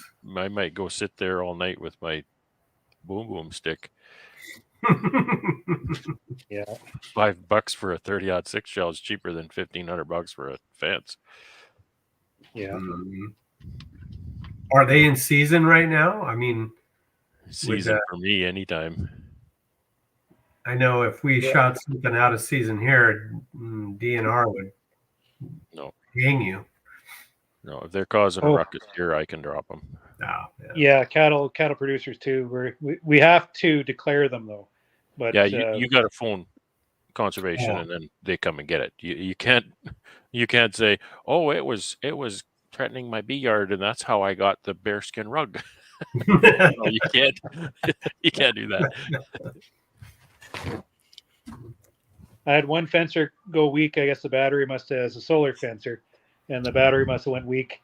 So that little bugger, he got in and he started pulling them down on me. So then I bought a new fencer. I think it was only a Jewel though, like they're only solar fencers. So I hitched it on, and it come back there. The guys were out there mowing. I think about 5 days after. And he must have got shocked because he left a great big pile of shit outside the fence and he rolled around in the grass all the way down the fence. Yeah. So I got him. That's hilarious when you see that. I've seen that. Hell of bear shit 20 feet from the fence. I've only had to put up about, how many did I'm losing track, about 10 or 12 fences, not that many. So out of 42, that's not too bad. Just they're all the way along one big ravine, and I think it's one or two juvenile males that got pushed out of the north somewhere. Yeah. Well, I got the cameras, and I can, what I want from the cameras is I want to know if I wake up in the morning and there's beehives upside down, I got to go out there and, do what I can to save the bees. And then I have something to show the authorities if I need to make a claim. Yeah. Well, so, yeah.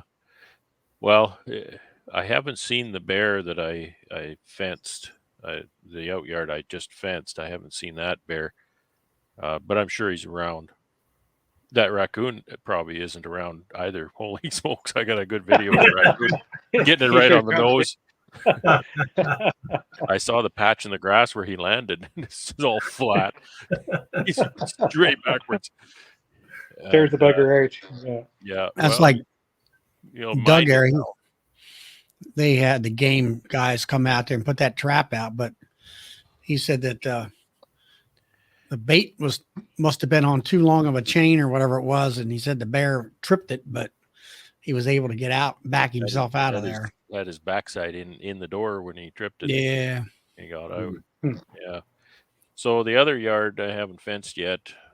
It's not a yard I anticipate running a long time, so I don't know if I want to bother going to the expense and bother fencing it.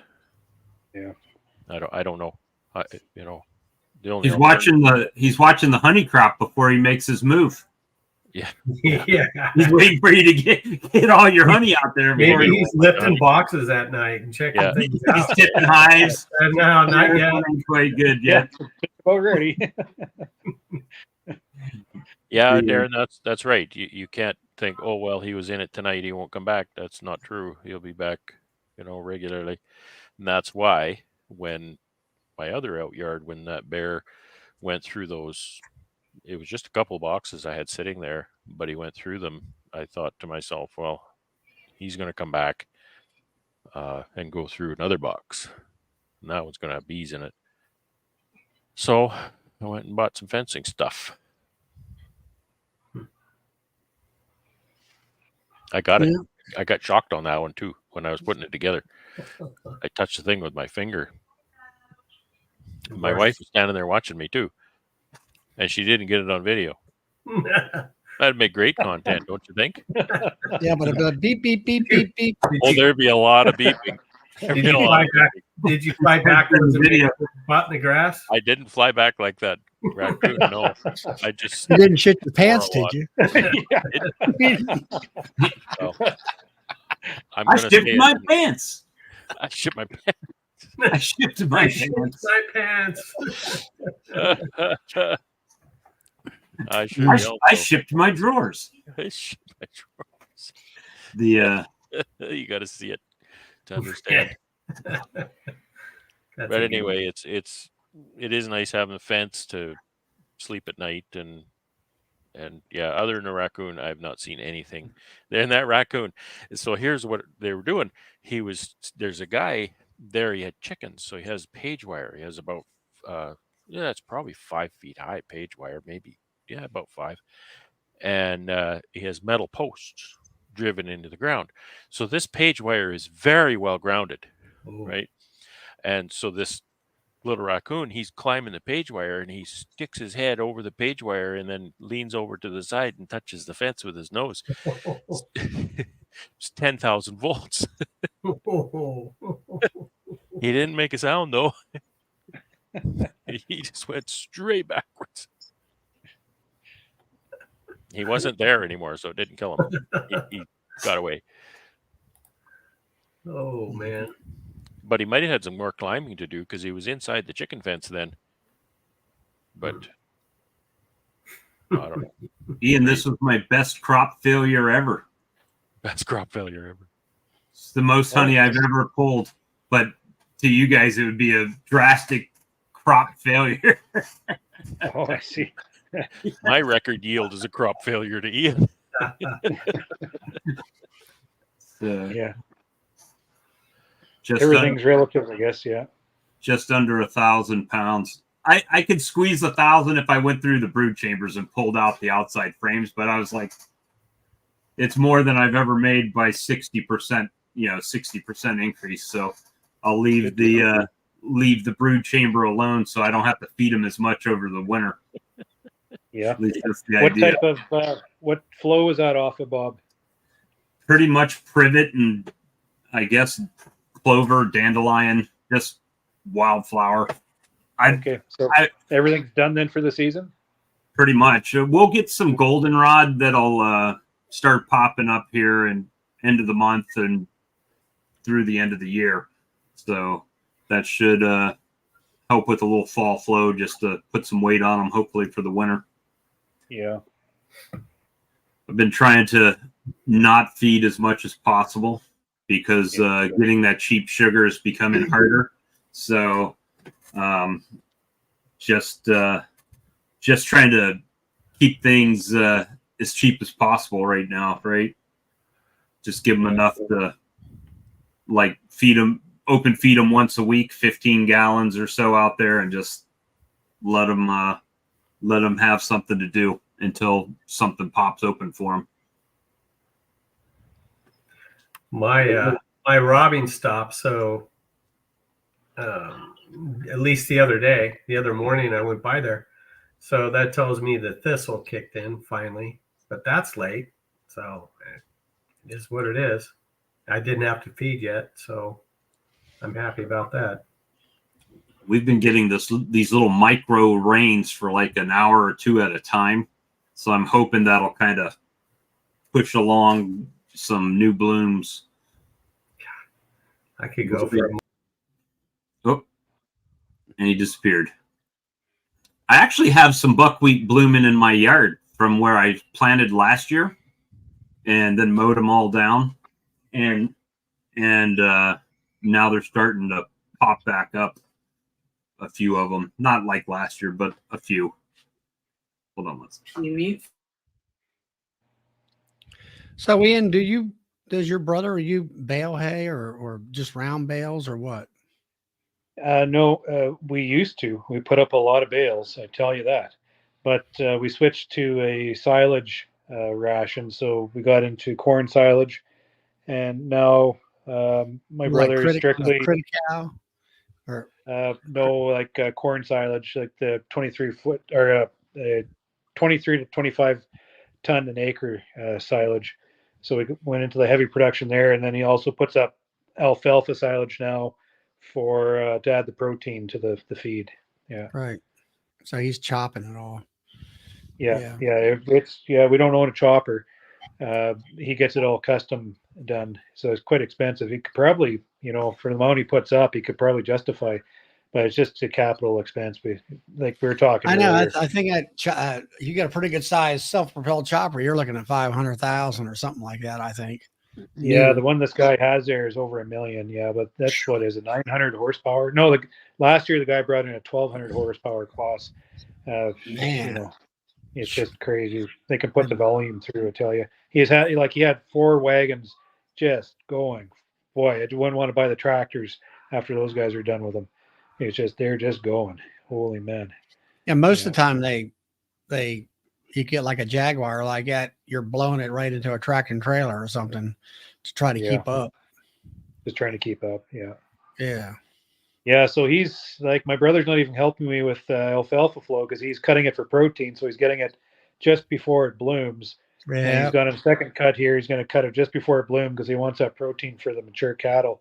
But he said, I'll leave you a little bit at the end. So I might get us some bloom going into September. So it'll make for some good winter feed, I guess. Yeah, that's what most of them do about every 28 days. Yeah. And they usually like it about maybe a third bloom, they tell me, and then they hit it, cut it. Yeah. And all. Actually, I benefited a bit from this rainy weather because it was so wet the guys couldn't travel the fields, the dairy guys. So they let it, I was probably seeing 25% bloom in some of that alfalfa, and I was getting a heck of a flow off that. And then like that. I'd probably saved you on, didn't get that spring stuff a little bit, maybe. They bulked them up a little bit, and they started storing into the honey boxes, and then after we lost that, they went straight to the cup. So I didn't lose any production. Yeah, that's cool.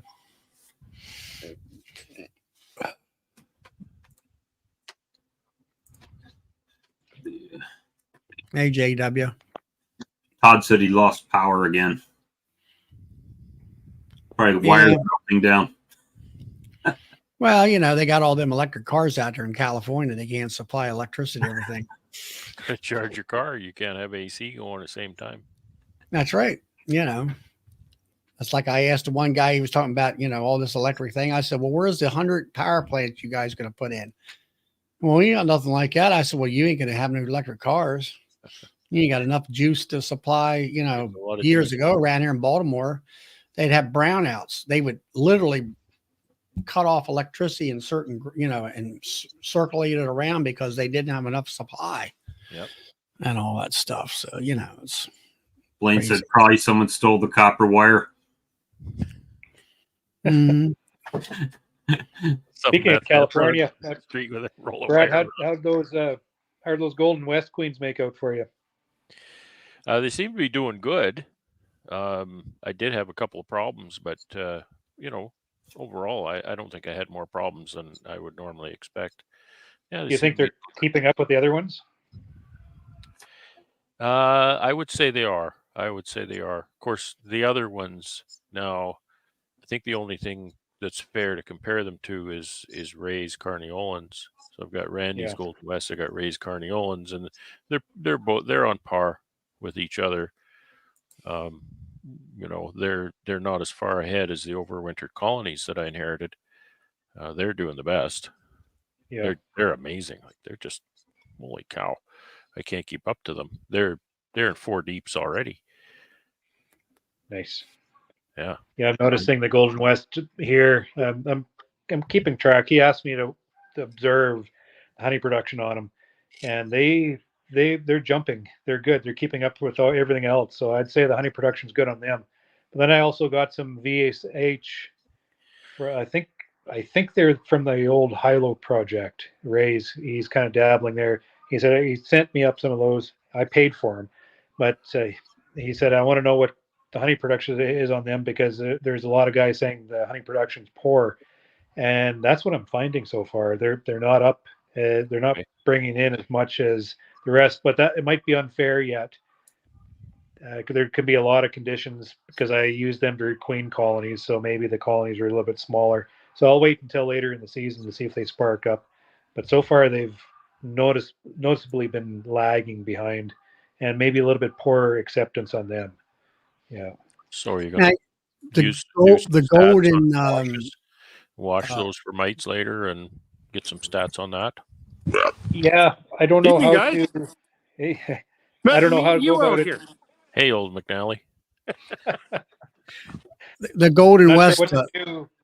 I think I might do that. Just kind of what I'm going to do is I'm going to pull some of the Golden West. I'm going to. Uh-oh. His phone overheated again. I don't know. You know, if that was Bob, I'd be taking a snapshot of it and putting it in a compilation of snapshots of Bob. Yeah, Clueless Beekeepers wants to know, or James, are you on the moon? Yeah, am I on the moon? Doesn't that look lovely? All that golden goodness back there. Mm. I wish I had. And it goes all the way over here. And when You'd it's make across the road. Is that where Made a you lot of fill cream your honey out of that, Bob? A lot of cream honey. fill your truck up here while you're at it to the bee yard? Yeah. So we got what do we got? We got 4.5 on that one. Most of these have got 3. We got some down here that's got 1, 2, 3, 4 supers on it, and it's ready to be pulled. I'll show you this one. So a couple of these do. So 4 here, 3, 3, 3, 3. So it's coming. So, Now, how long have those been on there? we dropped another box on it on, I guess it would have been Sunday. So the bottom 3 are full. The top one is probably just about full now too. Yeah, that's about the same timing for me. I just dropped my. Well, let's What go did I and drop inspect second one to of them there, third? James. All right, let's.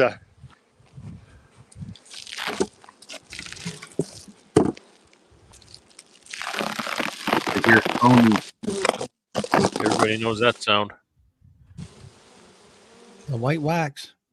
It's that one's full. That one needs another box. Get on it. Let's go pull another one. Oh, actually, let's just pull. Let's see if the one beside it's the same way. What's that growing in behind here? It's green. More canola? No, that's where the canola was last year. So this is, I don't know if you can see, but that's full. That one needs another box. So, I don't know. Let's pick another one. Walk down here a little ways. Eeny, meeny, miny, mo. Let's check this one. This one is only got a couple foundation, but they're drawing it out. So that's what I'm battling in some of these cases with without having drawn comb.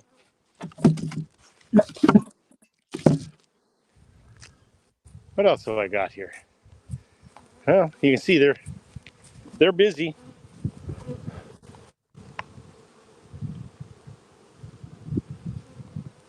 So it's coming. We just got to keep on top of it, keep dropping boxes. Now, have you Yeah, extracted any of that you've pulled out already? Nope, not yet. Here we walk down to the other end of these. Let's take a look at this one.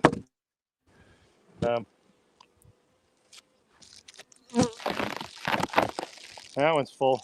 Needs another box. I'm seeing a lot of this year. I don't know if you can see this.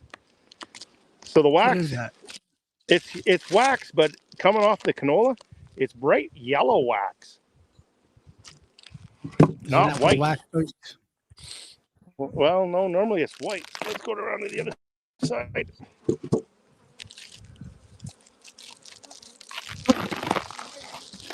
That box is full. Need more boxes.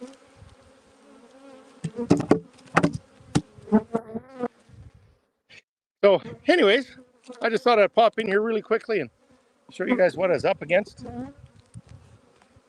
And we, as you can see, we got more boxes in the back of Alan's truck, so we'll probably drop some of those on here before we leave. So,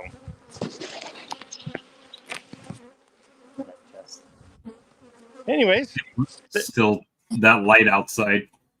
oh yeah, the sun's still way up in the sky. You know, it was 11 o'clock last night. Yeah, like Alan said, we were still finding and marking, queens. So great to be in Canada. except for the winter time. Until winter Oh comes. no, still good to be in Canada. So, but anyways, I'm going to drop out of here now, guys. I just kind of wanted to show you what we were up against, and I don't think you can see the bees flying behind us, but Yeah, we can see some of them.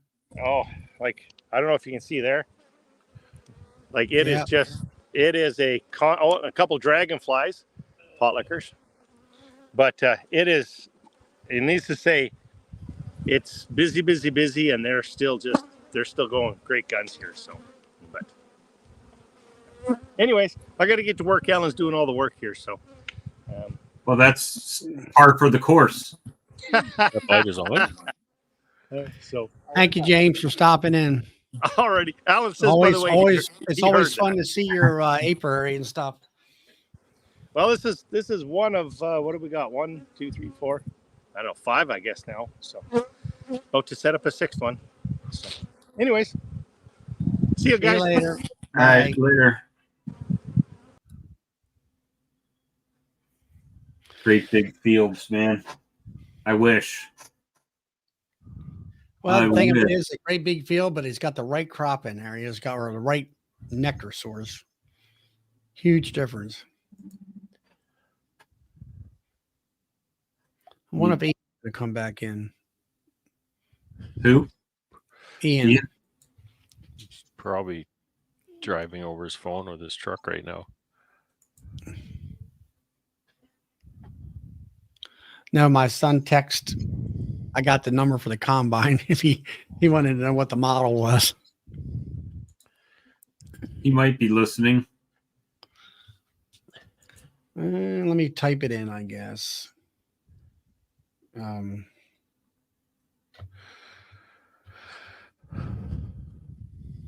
Let's see.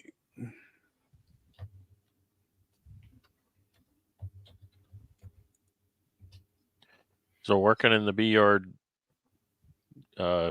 taking those queens out of those colonies last weekend, I kind of been working on developing a new skill, and that's picking up and marking queens without any assistance from gadgetry. You betcha. Actually, it was working good. You know, when you're handling a queen that it really doesn't matter if you kill her because you're going to pinch her anyway. It's really not as bad as, your prize queen kind of thing. Once you get the skill down, I think it's so much quicker. It's very quick. It's very quick. Grab her And not, daughter, put her not back. hard. Not hard. I'm back, but my phone is overheating, he says. We were Okay. we were laughing because we watched Bob Binney's video where Selena marked that queen on the video, and we were laughing that, she did a good job marking that queen and made it look really easy, but we were really impressed with how she handled that pen. She took the cap off the pen and marked the queen and put the cap back on the pen with one hand. That's skill. That's well practiced. I learned how to work severely dehydrated today. And she wasn't covered in paint when she was done. You're not supposed to get dehydrated, Bob. That's a rule. You go out there and you don't really know how much liquid you're losing until you take that jacket off, right? And you're sweat through over and over again.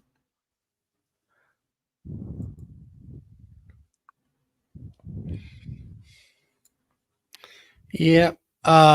Nancy, I know Nancy Tasker wanted to stop in and talk about her feeding cart that she won down at Nobby.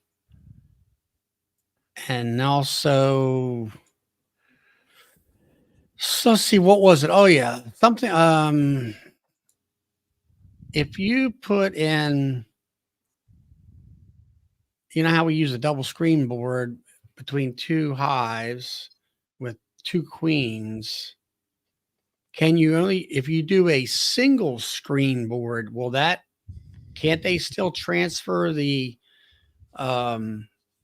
I think the rule is if they can touch touch? proboscis to each other, they can transfer the pheromone.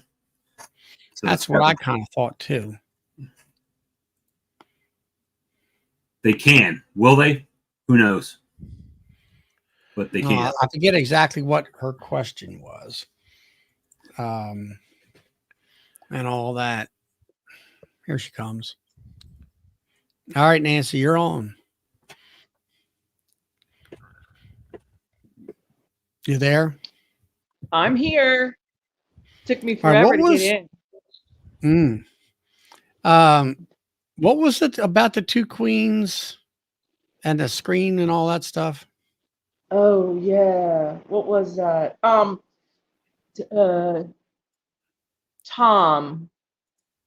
was talking about overwintering 2 colonies above a double screen board, right? So that's his existing that's what he does. That's his practices. So I thought, well, what if we just use a queen excluder? Because I don't have enough double screen boards, but I was like, wouldn't a queen excluder work? A brood box, their winter stores, a medium, a queen excluder. Well, I think the problem you'll run into is when the bees start to move up and leave that queen behind in the lower box. Could be an issue. Well, I wouldn't. Right, but I wouldn't like. So I'm here in southeast Pennsylvania, northeast United States. But I mean, my bees don't really get up into that second box anyway. I put fondant on, and you'd feed them like crazy. Not But I Clues don't know. Bees. His comment said that he uses a queen and makes 2 queen hives with a single queen excluder, and it works fine for him. But I'm not sure how the makeup it is. With the configuration, yeah, I think he would do it deep, a medium having your winter stores, and then you could do the queen excluder, and then you could basically have a medium and then another deep. Put the queens in deeps, so the furthest boxes away. Now you'd be able to feed box hive number 2, right? Because you can have access. But anyway, that's I don't know. I just got down a rabbit hole with what Tom was talking a couple weeks ago now already, but I just got to thinking, boy, it'd be really easier just to use a queen excluder and then leave it there. You Right. know. But that was I know one you thing have to. You have to I talk maybe to Tom wasn't on paying that one. attention, so I'll ask, what are we trying to accomplish? If we have just to take the heat from a smaller hive, like a weaker hive, less of a footprint. If you have a small area, if you're farming in a smaller area, you could double up, go vertical with them instead of. That's not my situation, but just for So thinking. generally throughout the seasons, or you mentioned winter stores a number of times. So is this a Yeah, that wintering would, configuration? yeah, just for overwintering, so for here where I live would be October-ish, no later than November, but and then you'd Oh, be breaking back out again in March. using a queen excluder has two downsides. One is it's kind of a heat sink, especially if you use a metal one. It'll Yeah, it won't stay warm very well because it extends right to the outside, and metal conducts heat very well. The other downside is that the cluster sometimes, if they need feed, they'll go through that queen excluder to the feed and leave the queen behind, and the queen will die. yeah, that's what Bob just said. Yeah, Yeah. those are two. Yeah, those are two things I didn't think I knew about the the metal queen excluder. I knew that one, so I should have. Yeah. Okay. But I think it's probably a viable idea if you're using actually screen to make sure they don't leave the queen behind, right? Right. You could use a propolis mat because it kind of Mm-hmm. looks like a queen excluder, but it's Yeah. too small for anybody to go through. Yeah. But the air the heat would still transfer, but they wouldn't. Yeah, I don't know how They might much. popularize it up though too. Well, they might, and I don't know how if a plastic queen excluder / propolis mat really has as much heat transfer problem. As a Because metal one. yeah, I don't know. Yeah. I don't know. Well, the I wood mean, bound. physics says that it doesn't transfer heat as much, but in all practice, who knows? Well, I know the wood bound ones do not transfer or bring the cold. Do you mean bring the cold into the hive? Is that what you mean when you Well, or heat transfer, and in the winter you're concerned with the colder air, the colder yeah, atmosphere yeah. outside, then transferring too much of the warmth out, and that would present as a cold queen excluder in the hive, Yeah, yeah. which wouldn't be Okay. desirable. So those would be two reasons not to, and that's why I wanted to bring it just to see what others thought So probably about. the double screen board idea is the most viable, probably, I would think. Yeah. If you get in that pickle where you have a little one that you want to try to get them through the winter. Yeah. Yeah, yeah. So you got that what was Feeding cart.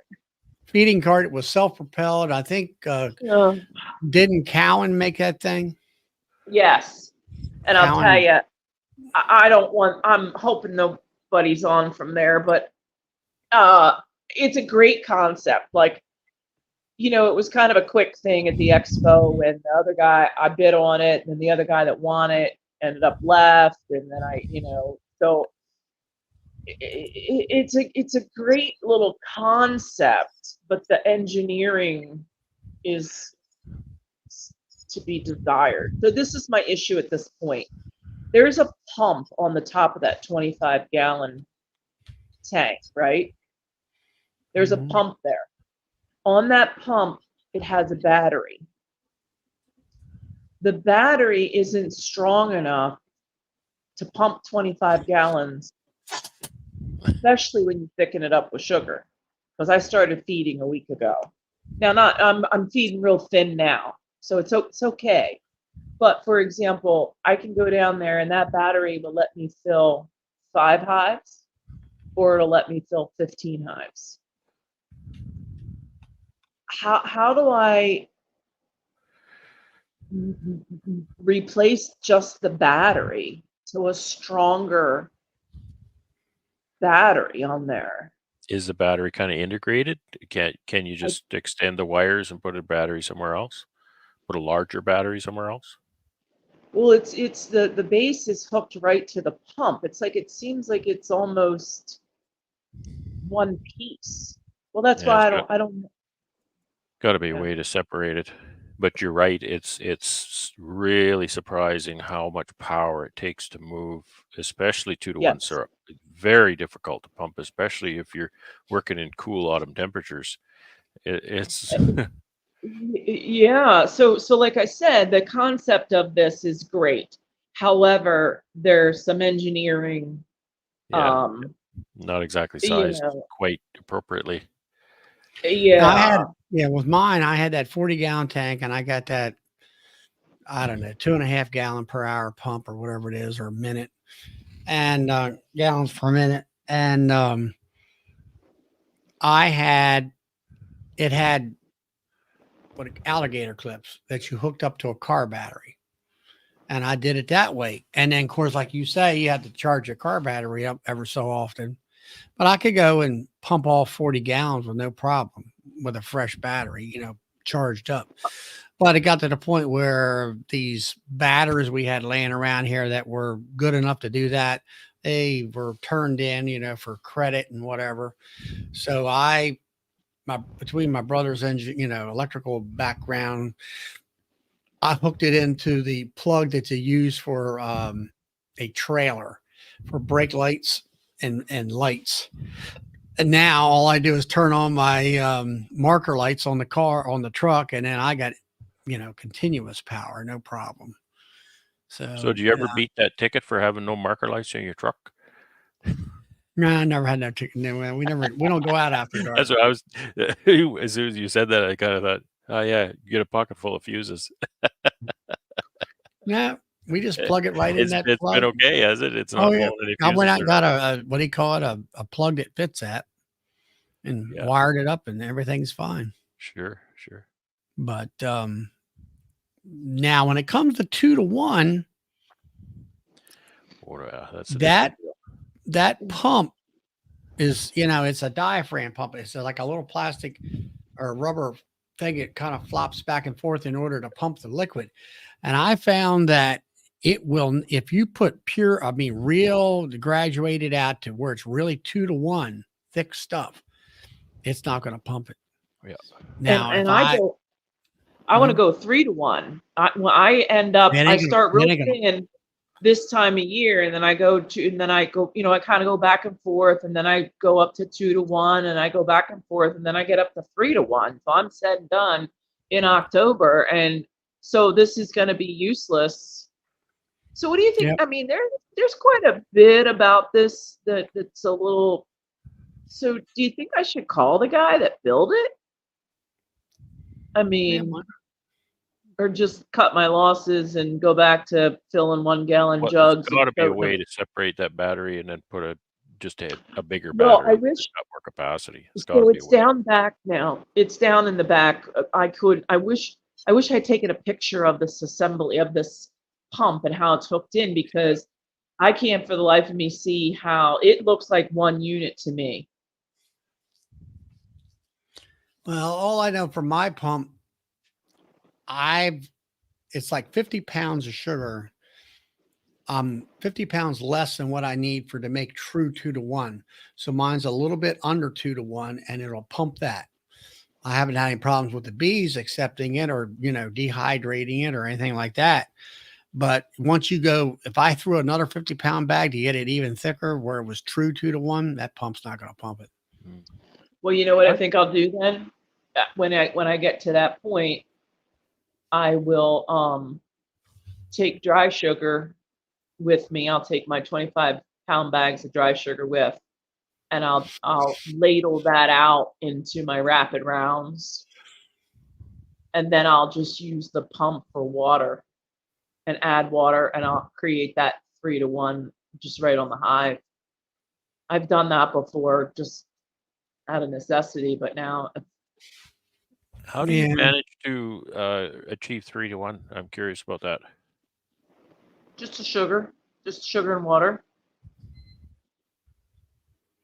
Yeah, but to get it to melt, Nancy, I Yeah, can't get or, it to stay in or is it more, suspension. or is it more granules just I laying can there? hardly get it to stay in suspension at 2-to-1. Well, after about same thing with the cart. When I just dump the sugar in about just 2 days, it's all melted. So the rapid round, it just melts. It'll sit there and melt. I mean, it'll syrup. It'll just turn to syrup. I don't use hot water, or I just let it sit. I mean, Oh. I did that one with Because the I can 5-gallon bucket. mix mine to 2-to-1 and pump it as long as I want to agitate it, and then let it sit for a day, and it always precipitates. Always.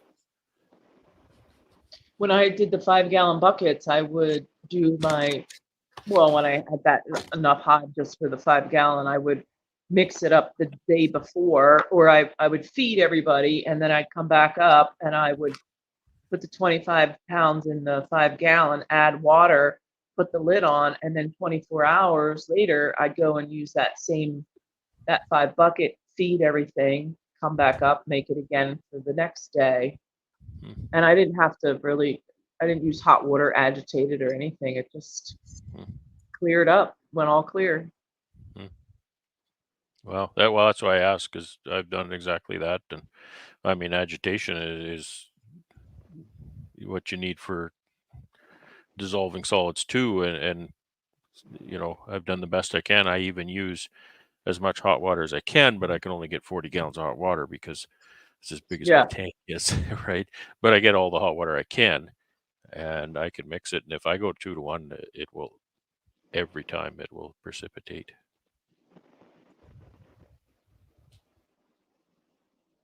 Yeah, I don't know.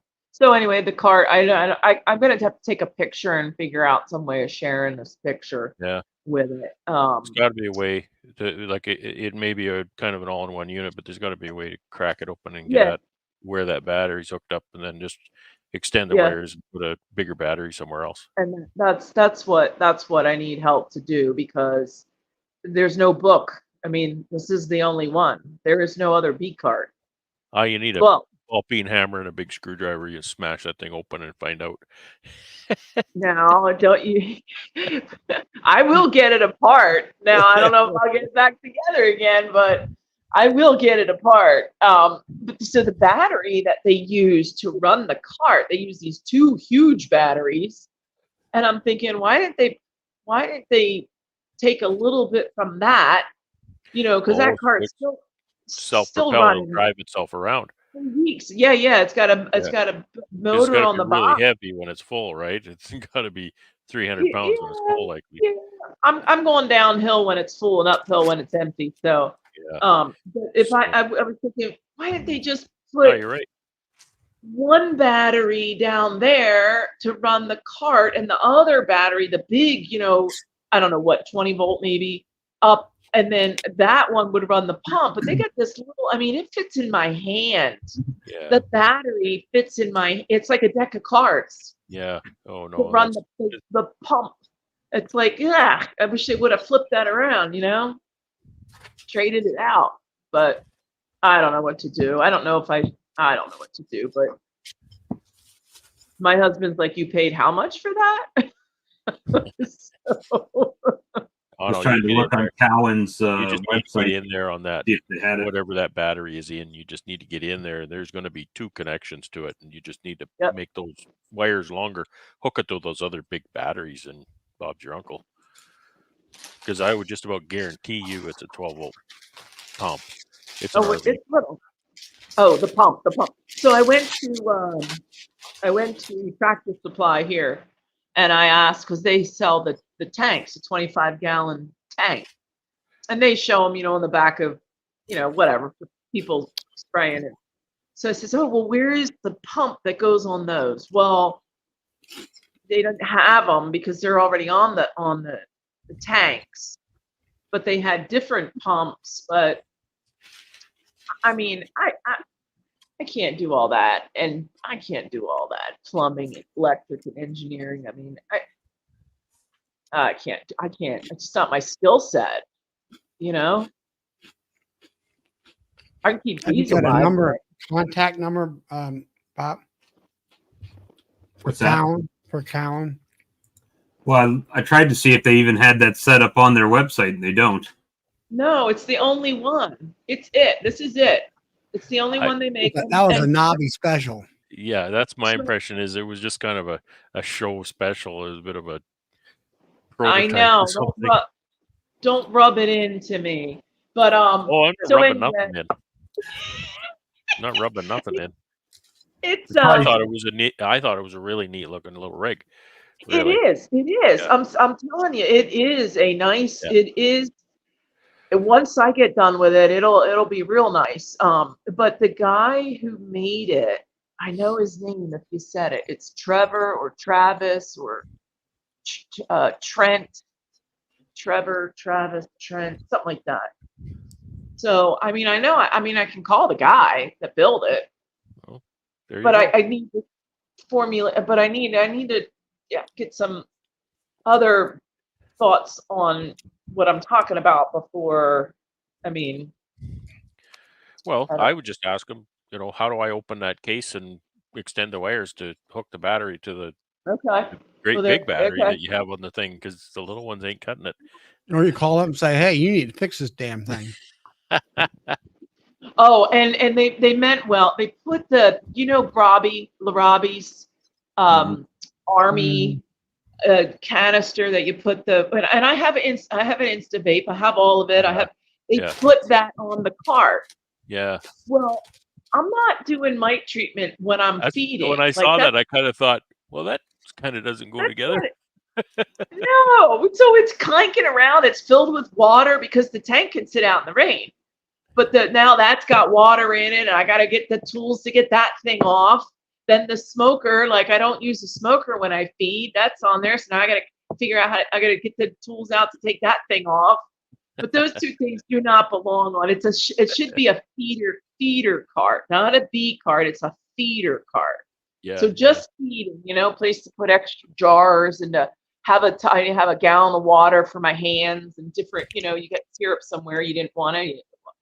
But so I've got some great ideas if anybody wants to, now that I've used it for about 2 weeks, maybe. I'll bet you Cowan would love to hear your ideas, because obviously it's a kind of a prototype and something that's, I think they would maybe want to develop, if they want to build more of them. Yeah. That Probably feedback, gauging battery interest in the small, show. Don't put the toolbox and all kinds of stuff, and just give them that feedback. Bob, what did you say? I said they were probably gauging interest to see if it was something they wanted to start manufacturing at the show. There's only 2 of us. Of course, they didn't know. It was only me till the end. I was the last man standing. You call them up and ask them, say, did you guys actually test this thing before you built it? I know the answer. Doesn't pump. I know the answer to that, but so anyway, all right. I wanted to come and cry a little bit about that and see, but I got you, Brad. We got to extend the wires out of there to the other battery. That's bigger and better, right? That's the greatest thing about wires, is you can almost unlimited. You can run them as far as you want and just hook it up to something else. Yeah. And get you a little solar panel to keep your battery charged I up. was going to ask you if it has a solar panel. You could add a solar panel, because this is why I say this. My hive lifter that I don't know if you've maybe seen on my video or something, a hive lifter I use for harvest. It's got a little solar panel. When I bought it, I kind of thought, that's a tiny solar panel. I never charged that hive lifter. It just sits in the sun. And it's amazing. This definitely needs a solar. The size of the battery on that hive lifter, like, it's not a big battery. And I'm a big fan of, like, put a battery in there, right? But it's amazing how much that will lift in a day and not slow down at all. It's just incredible. Yeah, and the cart's gonna stay outside for, a couple weeks, it has to, because I just don't have the room inside. So I mean, but then overwintering and I'll tuck it into the shed. But Right. Mine sits in shed all winter, and then I'll just set it outside for a while. Yeah. And yeah, it's amazing. Yeah, but if you're putting it outside like that, and you could hook up a solar charger, man, that like every time you go out there, it'd be powered up full, fully. Right. And all. yeah. So, well, that's what I wanted to talk about. Thanks for listening. Well, I hope you All guys right. sort it out. It sounds like it's almost there, right? It sounds like it just needs a little tweak, and you'll be off. I'd call them up, say, look, we need to do something about this. Sure. Yeah. Call them up. Yeah, I mean, I'd love to give them some constructive criticism. Is the word And criticism? he would probably, like I say, it's obviously some kind of prototype, and they're just kind of looking at it. And I'm sure they would love to hear things like, "This is how I use it. I don't need a canister for my vaporizer." Those sorts of things. I don't know why they didn't catch on, because when I saw it on the video, I thought, "Why do you need a vaporizer canister on your feeding wagon?" Well, I know I don't have one. I have the things that go in that. So I thought, well, I already knew when I looked at it, I'm taking that off and putting it in my golf cart. See, I have a golf cart. That's my sticky bus. So that's where I need that thing. So I was just like, oh yeah, we'll just take that right off, Perfect. So, but I don't know. It's going to be that I tried to sell it, and then I didn't get any hits on it. So it's going to be the death of me yet. Just needs a tweak. Just needs a tweak. You'll work it out. It'll be a useful unit. See you, Mike. Yeah.